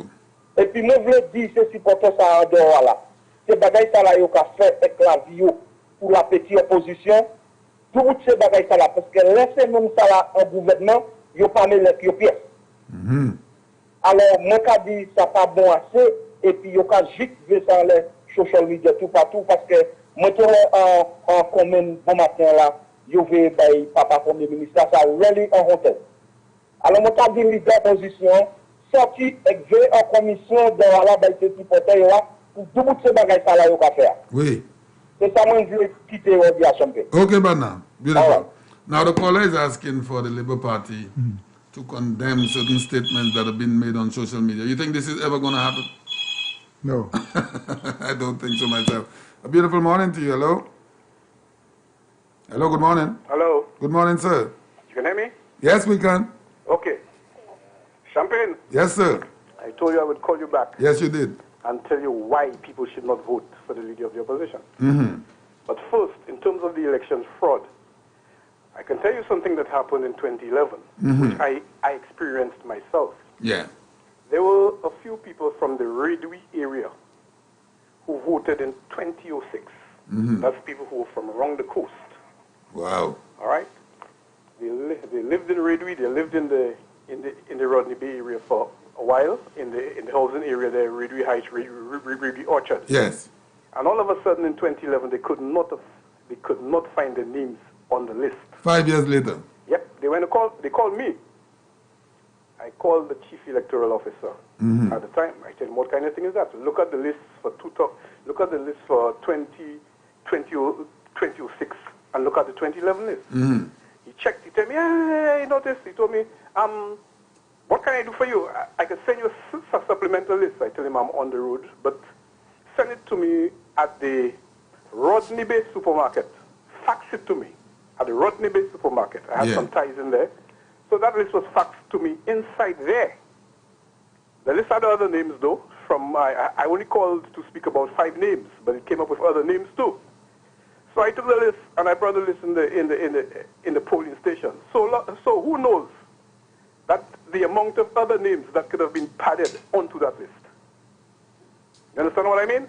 So, caller, how So does... the people were able to go and vote, and those who came to Yes. were able to go and vote because they added the names on it. So this is But something I'm saying serious. Let me ask you a question. Because if someone approaches me for my ID card to have me re-registered, but I don't want to give them my ID card, but my name still finds itself somewhere where I did not want to re-register, how does the name get there? Well, boy, I don't think the name can get there if you don't want to re-register, unless the electoral office themselves decide. Now to move that's your where name. I'm going to give you the bell on Unless that. they know you and they decide to move your name. So that is what Sir John would call Coco Macacree. Well, you see, they always say avec parcours à jouer. Yes, that's true too. So you have to watch your business, and that the candidates of the United Workers' Party have to watch very, very, very, very, very carefully. Yes. They have to do their homework. They must have their eyes and ears inside the electoral office. That's right. And That's right. It's the bottom line. But now I'm going to go to something else. In 1997, the Labour Party won the elections. Okay. Now the qualities of a prime minister. Prime minister he must show love to his country. He must speak out when he have to speak out. You know, he must not be petty. He must be like a statesman. He must look at all solutions as equally. He must not be vindictive. Now I know we had a Labour Party there. You have a guy who was the deputy political leader or deputy prime minister, as he calls himself sometimes. And so many things happen in that party. We never heard him say anything, except now he's going to tell you he was not the prime minister. Okay? Now, a lot of things, for example, we don't have to go into the Grindberg, we don't have to go in all these things. But I'm going to say one thing there today. You know how the Labour Party treated George Odamoyan when he fell ill? Oh, yeah. You must remember that. Oh, yeah. And you must remember when they came into power, what he did for them, about $1 million for education. They got the matter, what they call it, the asylum. They got a whole lot of stuff. All right? But I know one thing they didn't get was the new hospital, because they wanted a fall-in highway instead, and the Chinese did not want to fund the fall-in highway. But we have a guy who was a deputy prime minister at the time, and he walks everywhere with his bag, with his gun in his bag. Yes. And I can't remember, again, I shouldn't say it because George is not alive, so I think I'm going to refrain from saying that one. But I'm going to tell you one thing. George had a party after the elections in 1997. And he invited his friends, and he invited John Compton also at Valhalla. And John Compton, when John Compton walked in, a statesman like Calix George said, "Hey, John, what's happening?" But there is a fella who is here now who want to be prime minister. When John Compton walked in there, he said, "What that man come in and do there?" He started making endless noise. He walked out of the party. Wow. Now tell me something. You want somebody like that to be a prime minister? So petty, unstatesmanlike, and vindictive? Right? And I want St. Lucians to hear that. You cannot have somebody like that. And you can see it, you know. You go into the house and look at me talk in the house and see his behavior in the house. You know, I don't know if time is running out on him, but you cannot have somebody like that as your leader or as a prime minister. And caller, what is interesting, caller, is that Calix George had given Sir John Compton even more pressure when Calix was head of the CSA. Yes, sir. But you see, you can't be in politics and have an enemy. You come to the same party and you're not saying hello. You know. Peter, you know the amount of pressure. That's little boy thing. That is little children thing, man. You know the amount of pressure I gave John Compton, and John Compton used to go and warn my mother and stepfather for me. But what about me? Because they were blow flowers. And John and I worked for government. I was never fired by John Compton. Yeah. So when you start to look at this, that's a man of character. So much like John Compton for St. Lucia, and he comes into a party which George Odlum invite him to, you know. Yeah, but Ozzy, my sister worked in the Ministry of Finance together at Dover, and Sir Dwight. He was not Sir Dwight yet, obviously, and people went to Sir John. She told me so herself. And told Sir John, but how can Peter Josie be attacking you every night on platform and Peter Josie's sister working in the ministry? Yes, so Compton, hold on, Compton called her in and Compton said, "Miss Josie, do not worry about what anybody say. You just do your work. That is what you're being paid to do. Just do your work and don't worry about anything." I as a young boy, the amount of trouble, I couldn't even vote yet because y'all fellas had me doing all kind of thing listening to y'all. All right? I couldn't even vote yet. I used to give the fellas pressure. When they had a meeting at Leclerc, I used to give the fellas a whole lot of pressure. You know, I've been a guy who was giving the guys pressure because I am somebody who love a good debate. But the point is, you don't get vexed to the point where you hate people, you don't talk to them. I hate nobody. That's not politics. But caller, here's something that is more interesting because we live in a country, you know, everybody should know everybody. It's a small country. And the comments that have been made, the insults, the derogatory words, the threats that have been made by operatives of the Labour Party on social media, and even in public, in person. And have you heard for the last 4.5 years any member of the hierarchy, including the opposition leader, come out there and demand that those operatives refrain from making those statements? Have they ever condemned those statements? Have they ever refrained from those statements? These fellas can take people and how many thousands of people and send them to march in the height of COVID. Yes. What else these fellas will not do?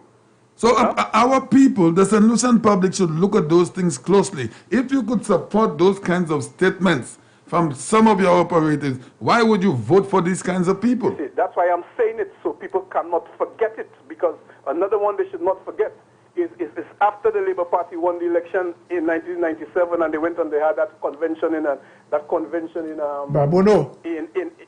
in the Babono school, right? And they passed that affirmative action thing. I can remember George coming down because we were in the constituency steaming at that nonsense and say, how can they do something like that? You know, we are all St. Lucians. Affirmative action that only Labour Party supporters would get jobs. And when they finish, they're talking about vindictiveness, you know. These are the same people talking about vindictiveness, you understand? I know the vindictive fellas, you know, because as I said, as I have told them, Oswald Augustine knows how to work, he knows how to do, he knows what to do to get work, how to work. But if any politician ever interfere with me economically because I support another party, he have to think again because I come in for him. Caller, people are making statements in regards to putting a bomb under the Honorable Guy Joseph seat in the House. The guys are sitting there with you. If that ever happens, you may lose your life in the process as the opposition member. And not one of these people have ever come out and condemned those statements. Really and we are supposed to vote for these very people? Man, I know the Labour Party too well. I know they're going to do anything to get into office. Oh, my goodness, man. All we have to do is keep on reminding the people. Champagne, you see what you say there? Watch what's happening in America today with a party that's been in power 180 years. Yes. That it could be totally fractured by what happened. The same. We're there. We're hearing you. Yeah, we're hearing you. We're hearing you. Go ahead. We're hearing you. I mean, if I ever make one of those statements on the radio here, I know the Prime Minister that is in power right now would say, Champagne, that statement you made, we do not accept that statement. A member of the party, the chairman of the United Workers' Party will say, Champagne, you made a statement and we would like for you to take it back. Not once have any one of the Labour Party hierarchies condemned those statements that have been made. The only thing I'll ever say... He who's not with you is against you. The only threat I will ever make is that if any politician interferes with my economic situation... Your bread and butter. ...deprive me of anything as a solution, yes, which I think I should have and I can afford to have, yes, I would be sorry for that politician. And that's yes, the threat I always make and I'm going to make. As a solution, you don't interfere with me when I deserve something, and it's my right to have it, and the politician interferes with that, that politician is going to be in a lot But that's of not politics, Ozzy. They should not do that to any St. Lucian. As a matter of fact, a government that knows what it's doing should welcome St. Lucians who can employ, who are self-employed, and who can employ other people. Peter, I don't know how the St. Lucians take it, but that is Oswald Augustine. No politician is going to interfere with my economic situation, try to take things away from me, or try to make sure I am deprived of certain things which I should have, which I've worked for, which I can afford. Ozzy, the point I'm making is that no real politician would do that. That's the point I'm making. So you want to tell me that SLP guys are not real politicians? No, they're not. Thank you, Peter. I love hearing that. You know how I describe them sometimes, just like Sir Derek Walcott had described them in Tisha and his brothers. You know what the devil said to Tisha? Tell me. When Tisha got him mad? Tell me. He said, Tisha, I know you, boy. You are nothing. Yeah. Nothing but a half-assed imitation of a star. A piece of dirt caught between God's thumb and forefinger. Well, I know. All right, caller, thanks a lot. I never crammed that one. So. Before you leave, are you going to be vaccinated? Are you taking the vaccine? Yes, I will take the vaccine as long as my time comes. It's a pity you saw the way the government does it is the frontliner. That's right. The frontline people first, Ozzy. We all agree to that. I will take my time to get it just like the ordinary man, because I am one of them. That's right. So. All right, thanks a lot. Beautiful. Okay. All right, great. All right. Hello, good morning. Good morning. Good morning. Go ahead, sir. The Prime Minister and his wife just finished his Yes, we saw that. We announced it already. Thanks a lot for that. All right, thank you. Thank you very much. Maybe the Prime Minister himself should make a quick call, huh? I want to stay on this thing, this fraud, if you want to call it, regarding the ID cards, because this is serious. A beautiful morning to you. Hello? Champagne. Yes, sir. Let me tell you, that thing you're talking about, Champagne, these are not threats anymore, These are intent. Remember I tell you that. Yes. That's intent. Have a good one. Thanks a lot. What he said? It's intent. It's not a threat anymore. So it's not intent. threats anymore. They are intent. Yeah, and he's not wrong on that. Special good morning to you. Hello? Hey, good morning, Champagne, and good morning to your two guests there. Good morning, sir. Well, Champagne, what I really have to say there, I'm very happy for all St. Lucians. Especially today is a wonderful day for St. Lucia. Yes. Because right now you see they're unrolling the vaccine. That's right. And just like Peter Josie just said, he can't wait to get the vaccine. But I want to credit, yesterday I was listening to Al Gozin, and Alfonso Central called in, and the host Andy Paul was asking him what he thinks about the vaccine.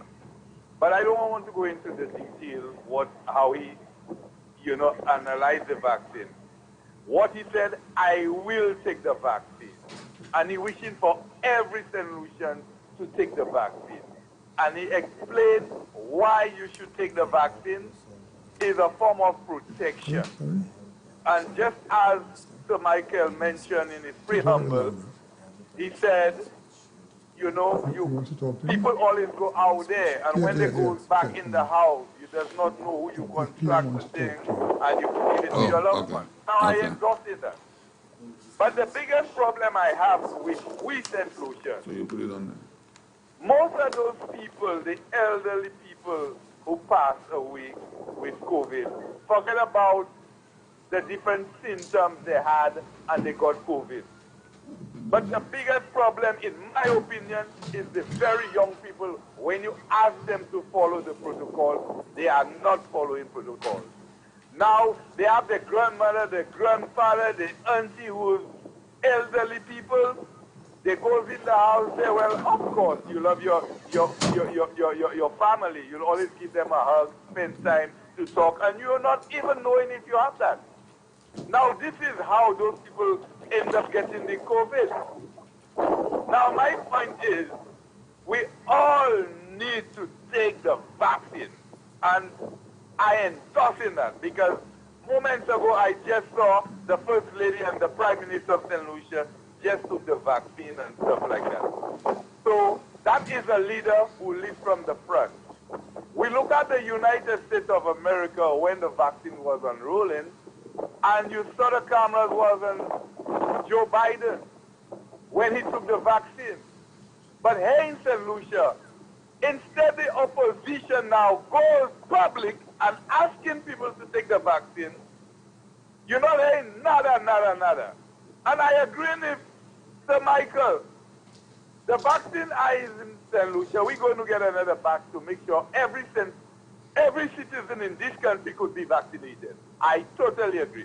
But where I agree with him, there are some people calling all radio stations and putting the negativity out there. Even some of the talk show hosts, so-called talk show hosts.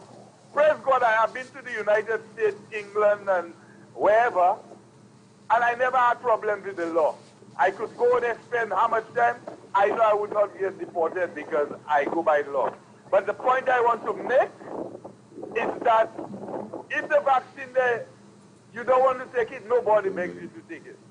Now, in my opinion, if anybody I know, when I get my vaccination, and I know a group of people do not want to take it, I know COVID is in the air, it's going to be around for a while, I don't know why to get close to me. Now, some people might call me ignorant, but the more ignorant people in this island is the people that give in the vaccine the negative airplay, and I do not like that. So I am calling on every citizen in this country. It's your opinion. If you don't want to take it, well, it's all left to you. But you have to be careful because you never know the complication you have until when you get COVID. Now, when we go at a young age, and the doctor say, well, those persons had complications, you didn't know you had complications. In other words, when you take the vaccine to protect yourself, well, if you're not taking it, that is you, but do not get close to me because I do not want to go by the route by coronavirus. And the other thing I want to say, I'm for investment. And man, I am so happy with the carbon developers, how I see they're developing the carbon area there. Man, a number of solutions going to get jobs. And let's climb over the years, We have over 5,000 young students leaving school. And no jobs.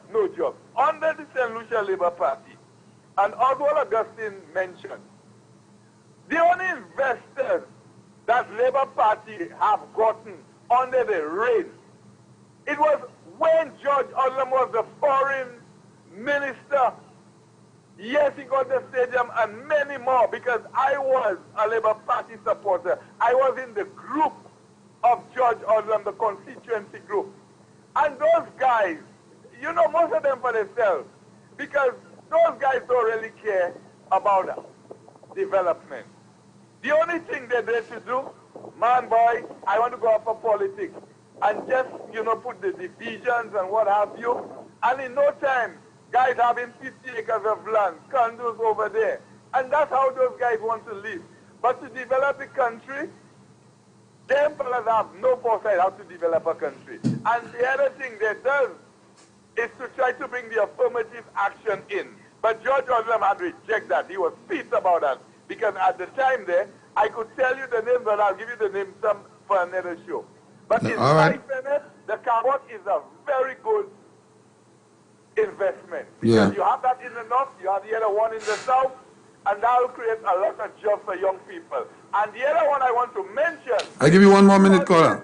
The call centers. Yeah. It's one of the best things that ever come to St. Lucia. Because the majority of the young people who leave secondary school are employed. And I know the youth are not stupid. Because first thing in life somebody wants is a piece of land, you understand, and to have their house. So right now they could go to the bank and apply for loans. The bank will not reject them because as long as you have a permanent job and the salary is looking good, you could get a loan. So I'm asking the young people, do not vote the St. Lucia Labour Party. Vote the United Workers Party. Amen. For the country to go forward. So when you have your kids, your house, and this, that, and the other, you have a life in this country. Thank you. Thanks a lot, caller. All right, beautiful. I got a text message here. Someone said Champagne, the SLP, did that with Henry. They didn't specify who Henry was, and they took people from Upper Bacatel in 2016. And she said the lady called me to ask me certain people of the area, their names, and were transferred to voting Henry. So we know what that is. Henry North. Into Henry voting, taking people from Upper Bacatel to vote for Henry. That's what the text message said. Hello, good morning. Hello? Good morning to you. Hello? Good morning, I could hear you. Go ahead. Okay, I just want to give my full support to my party. From a young girl, I've been back in UWA until I did. I've been victimized by Labour Party, my daughter, after being qualified, and she came and stayed in her homeland for a whole year trying to get a job. I spent a whole year paying the interest on her loan on the Labour Party. So I am very thankful. My party is ruling and they're doing a good job. I am praying. We all have to know there's a mighty God who will watch over St. Lucia, and he is on the throne. He has appointed Alan to be our leader, and when he sees it fitting, he will dethrone him. Let us all pray as a nation and pray for peace and unity in this land. Amen. Thank you. All right, you're welcome, Colin. Now, we don't want to speak of what is happening there regarding the electoral department, because before we say anything here, people want to take us to task, thinking that we are saying there's anything going on, illegal stuff happening at the electoral office. We're only saying that we have seen these things happen before. Hello, good morning. Something that Upper Bacatel stuff, Yes. that happened at Q1, Sahara Lewis Community College. Have a nice day. All right, thanks a lot. So it's a fact that a lot of people know of those transfers or those re-registrations before an election happens. So it is a fact. This is something that has to be looked into very seriously. Hello, good morning. Good morning, Champagne. Good morning, sir. Good morning, gentlemen. Hi, good morning. On the issue of the re-registration, that has been rampant, Champagne. Okay. In the 2011 election, a number of persons from Beaufort North were registered so that they could vote in one of the Castries constituencies. I heard that. I heard that already. Yes, you're right on that. That has been happening a long time. Now, very quickly on the issue of the sand mining, I find it very hypocritical for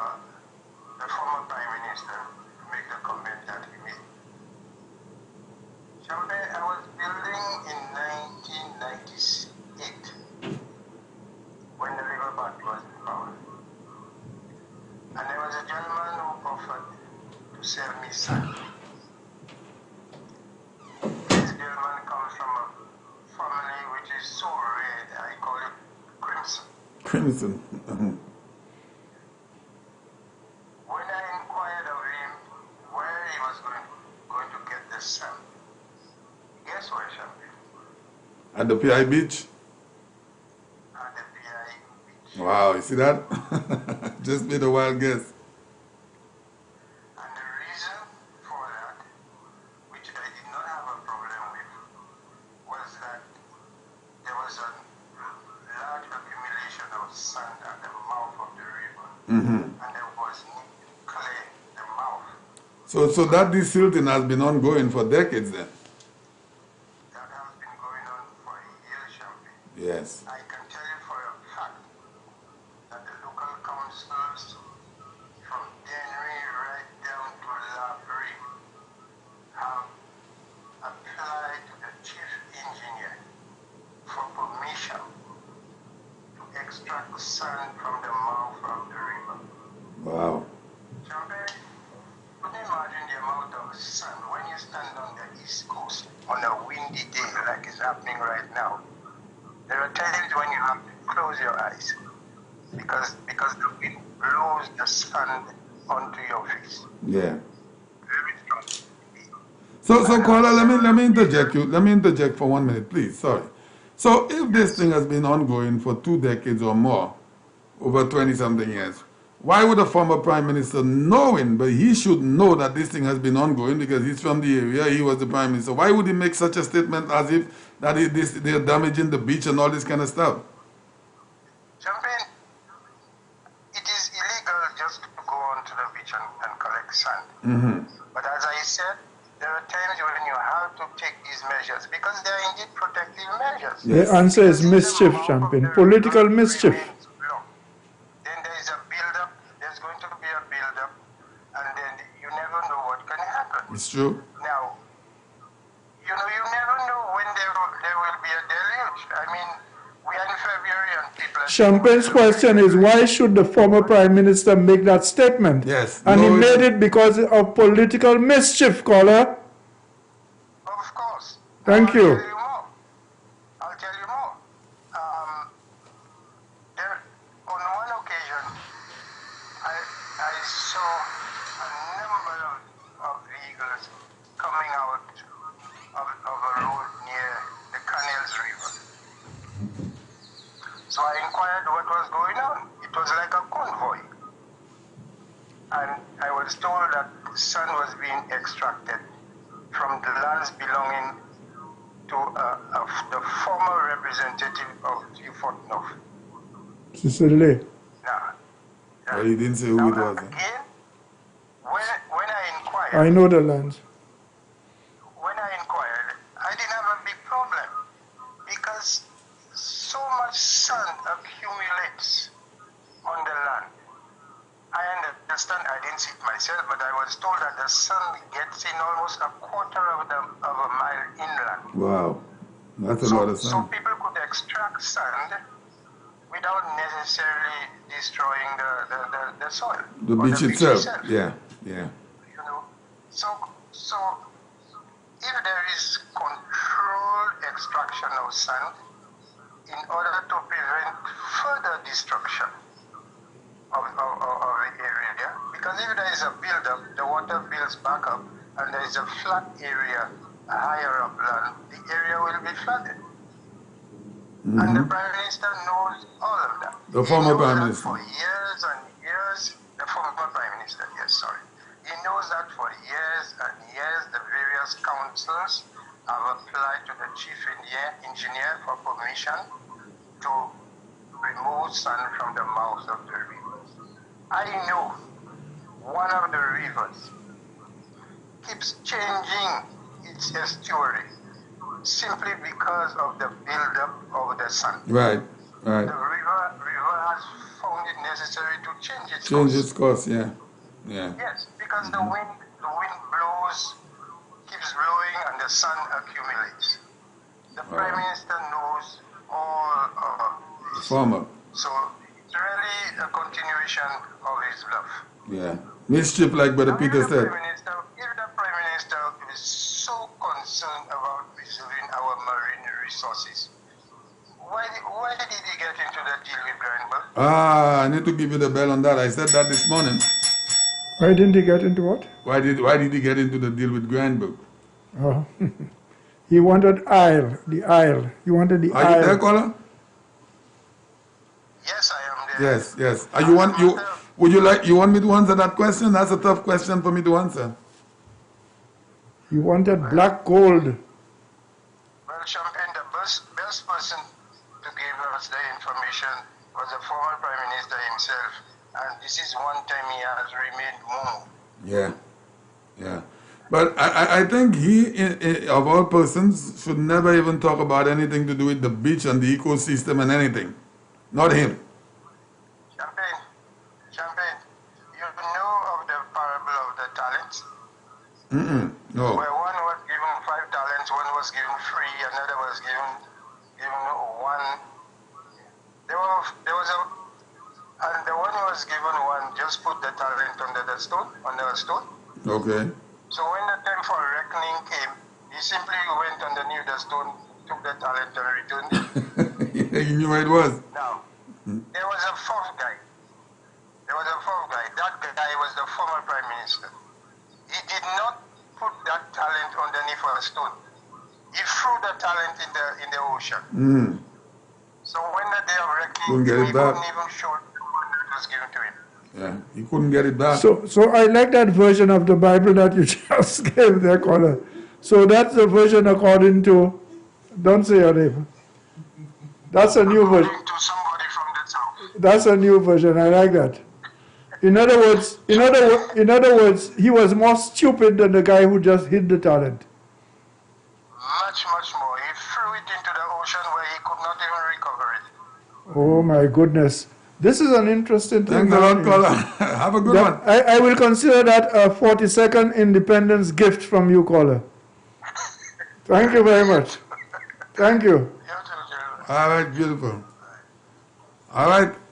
St. Lucia, we have another 10 minutes into the program. We are going up until 12:30. We have gone into overtime, and that is because we started a little late this morning. Brother Peter, you want to stay with this thing because this thing is serious. You cannot put in so much hard work as a government and then have an election stolen away from you. Now, I know that the UWP is very observant themselves. A beautiful morning to you. Well, afternoon. Good afternoon. Good afternoon, sir. Captain. Good afternoon. Good afternoon to my elderly statesmen, to Michael Shasta, to Peter Georgie. I heard you this morning, and I like your energy, man. That's good. Excuse me? I said I heard you this morning, and I like your energy. For my country, I like your... country, everything. Okay. The last drop of energy. Okay. The last drop goes to my country. The first, the last, and the middle. They all go to my country. Well, you're a man after my own heart. I want to know when you're going to be knighted. And I want to know if when you guys leave the office, you guys get in line. The gentlemen, the statesmen, get in line to get that vaccine. Because I need you on the line. We can't afford to lose people like you, Mr. Josie and Mr. Michael Shasta, 2 wizards, man. You understand? Y'all are born. I don't know how to describe y'all, man. Well, caller, before I forget, let me say something to you. I'm sorry to disturb you. When I am called to the great beyond, I feel certain that the God in whom I believe and to whom I speak every day as often as I can will not ask me for any knighthood. He will say, what did you do with the talents that I gave you? And I hope that I will say that I didn't throw it in the sea or in the ocean, that I used it to raise the people of St. Lucia. I used it to do my best at the time of independence, to raise my people up. And I'm doing it as the 42nd anniversary of independence approaches, to remind people that if they stay focused on what is good, God will continue to bless them and give them the strength to support the government that he has given us, the Prime Minister and the ministers of his government, and to refute the petty nonsense and the blatant lies that the opponents of the government are trying to feed to our people. That is what I will thank God for. I will never be able to thank him for any knighthood, because honestly, I don't know what that knighthood could do for me that has not been done with the blessing of God so far. Okay? I'll tell you what, you and Sir Michael have did more than enough. You all have done more than most, if not all, solutions. And both, you're both deserving that knighthood, okay?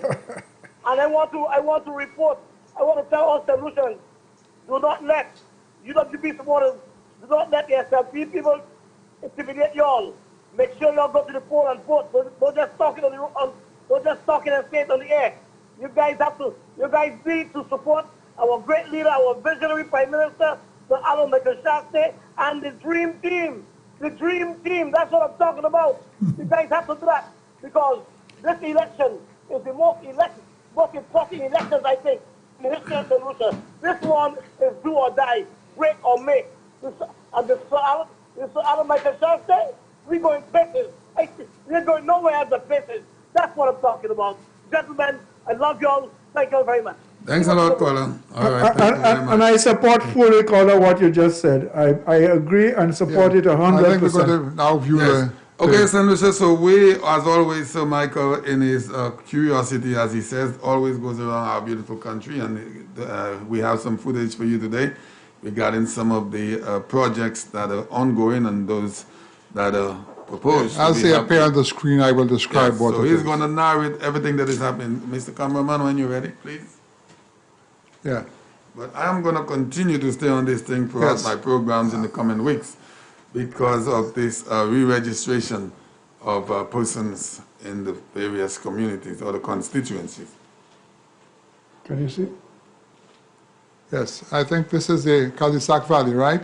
Yeah, this is the ongoing works in the Cul-de-sac Valley where Loose Select are hard at work shifting all the telephone, electricity poles, and we don't have the footage at hand today, but I received that this morning of the bypass bridge, which they are now constructing, so the works can go ahead. Thank you. This is the, it's still the Cul-de-sac, is it? Yeah, these are more photos of the Cul-de-sac area because many people were not quite aware of it. This is the most extensive and expensive bridge which would ever be built in St. Lucia, and it's a combination between the government of Japan and the government of St. Lucia.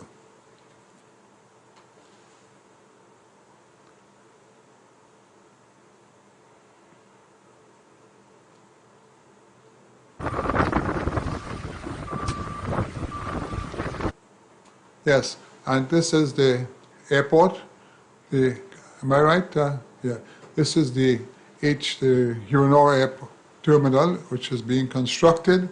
As you can see, there's some very expensive equipment on the job during the pile driving. A lot is happening there now. In the last couple of days, they've been having done their soil tests. They're now starting to drive the piles, and as they will have all the soil tests on hand, it will move much faster, and hopefully we can do about, when I say we, the crew can probably put in about 10 piles a day, but that can be increased because there's further equipment coming in to hasten the pile driving.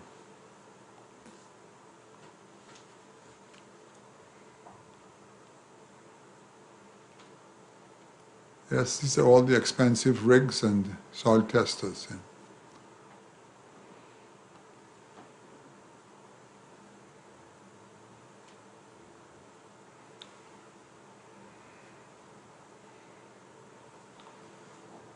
So how many piles you reckon Sir Michael would be putting in a day at least? Well, initially they're looking at about 10 per day. Per day? Yeah.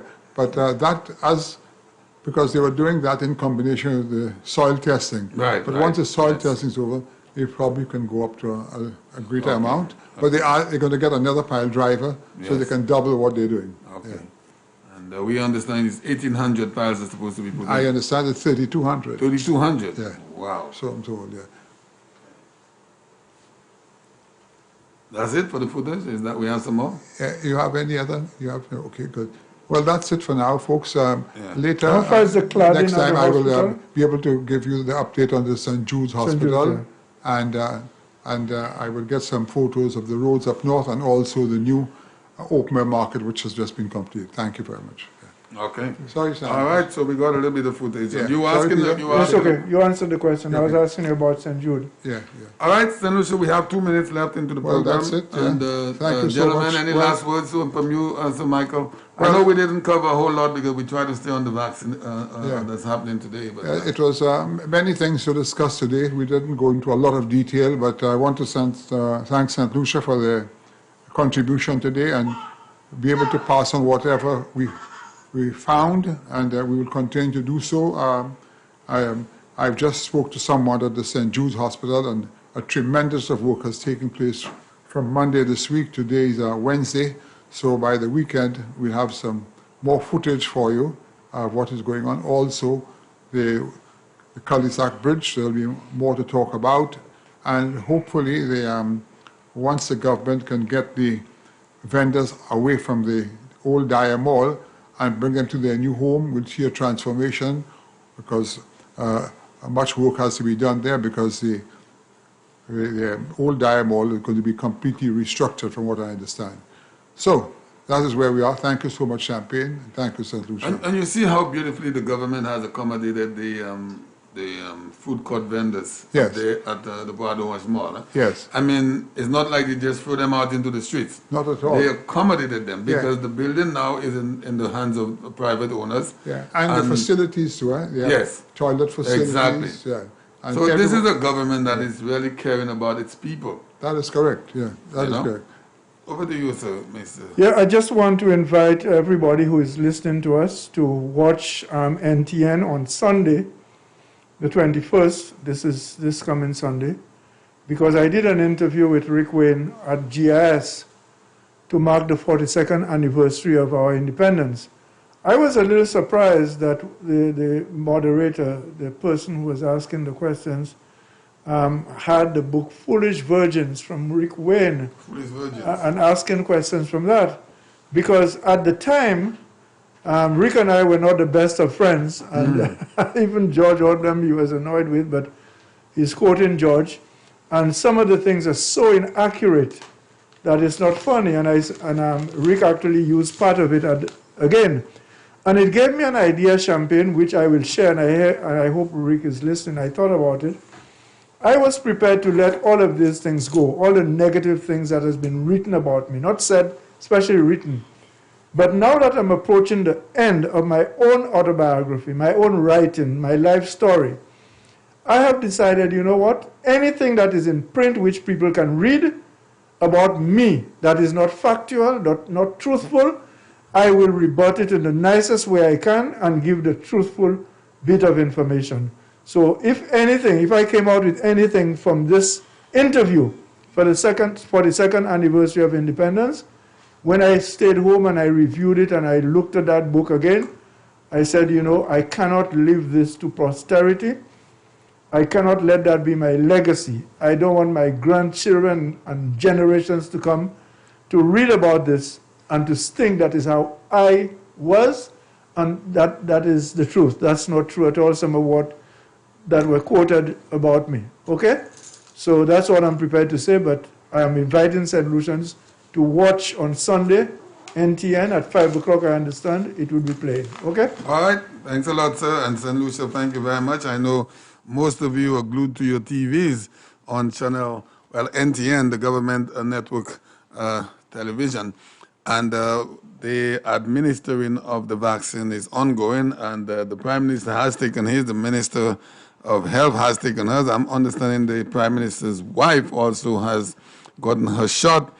And Brother Peter, we're just awaiting our time when we will be getting our vaccine shot. I will call call the Minister of Health and see how soon they can accommodate me. Yeah, yeah. All right. Thanks again, sir. Thank you very, very, very much for being here with us on another Wednesday. And we did not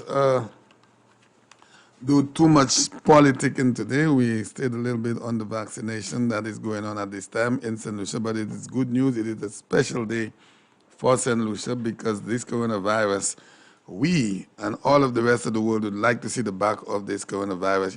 It has crippled the entire world, and St. Lucia was no exception because we took a bad beating regarding the coronavirus. It is not over. It is still there, hanging right over our heads, so we are not supposed to be letting go of our guards. We need to continue to wear those masks and do most social distancing as you can, and wash those hands.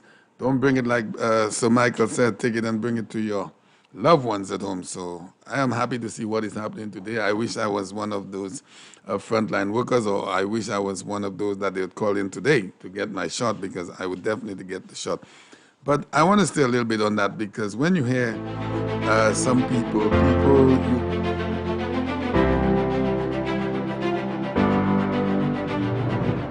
My mother sent us back. It was out of his purpose to give us nothing. Still with it.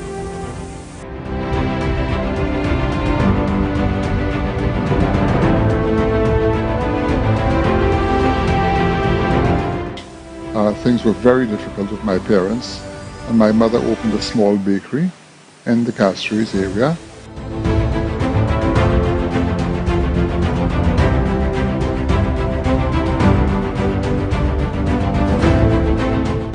Because my father do everything he could do for me, not for himself, for me, personal.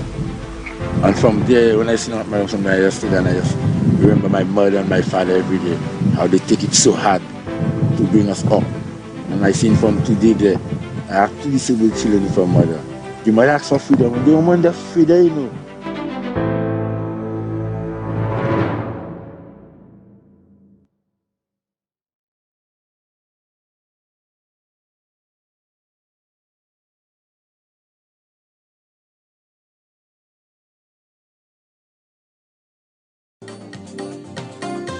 PAX is the agent for Caribbean Line, which offers an effective alternative for global integrative of transport logistics from Sheerness, UK to Vieux-Fort St. Lucia in shipping, documentation, administrative procedure, loading and unloading operations. We also offer courier, small package service, customs brokerage, ship agency, freight forwarder, consolidator, and accounting services. Visit them today on New Dock Road, Vieux-Fort, or call 454-1200 or 7198837. PAX is effective, efficient, and reliable. Real estate transactions are now made easy. Whether buying, selling, or renting residential, commercial, industrial, agricultural, or touristic property, we offer the best deals in real estate transactions with professional support, including valuation, material sourcing, and construction. Contact Ed Harris and Associates, your courteous and efficient real estate agents. Call 485-1456 or email caribbiz@gmail.com.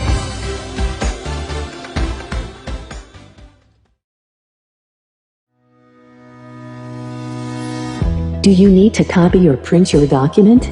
Are you in need of insurance? Are you looking for office stationery? Stop. Yes, LMP Services on Clark Lane, Vieux-Fort has all the services you need. They open Monday to Friday, 8 a.m. to 4 p.m. Or call 454-8757 or 721-8757 for affordable rates, reliable and effective customer service with a difference.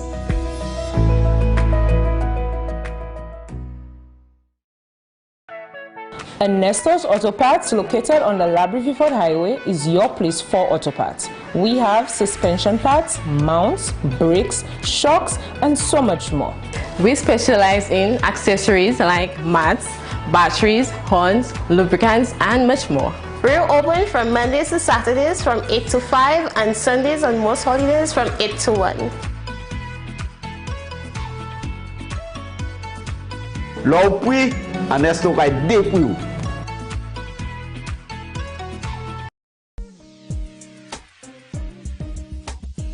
What do you need to transport? Call the hauler. At M&E's Trucking, we offer a wide range of services island-wide. From containerized movement, flatbed service, and lowboy transfers. We're located at Beanfield View Fort. Our skillful professional drivers are ready to serve you. Like us on Facebook and follow us on Instagram or email us at vibration711@gmail.com. Call us at 488-1000. We're ready to serve you. M&D's Trucking Service, a powerhouse ready to haul.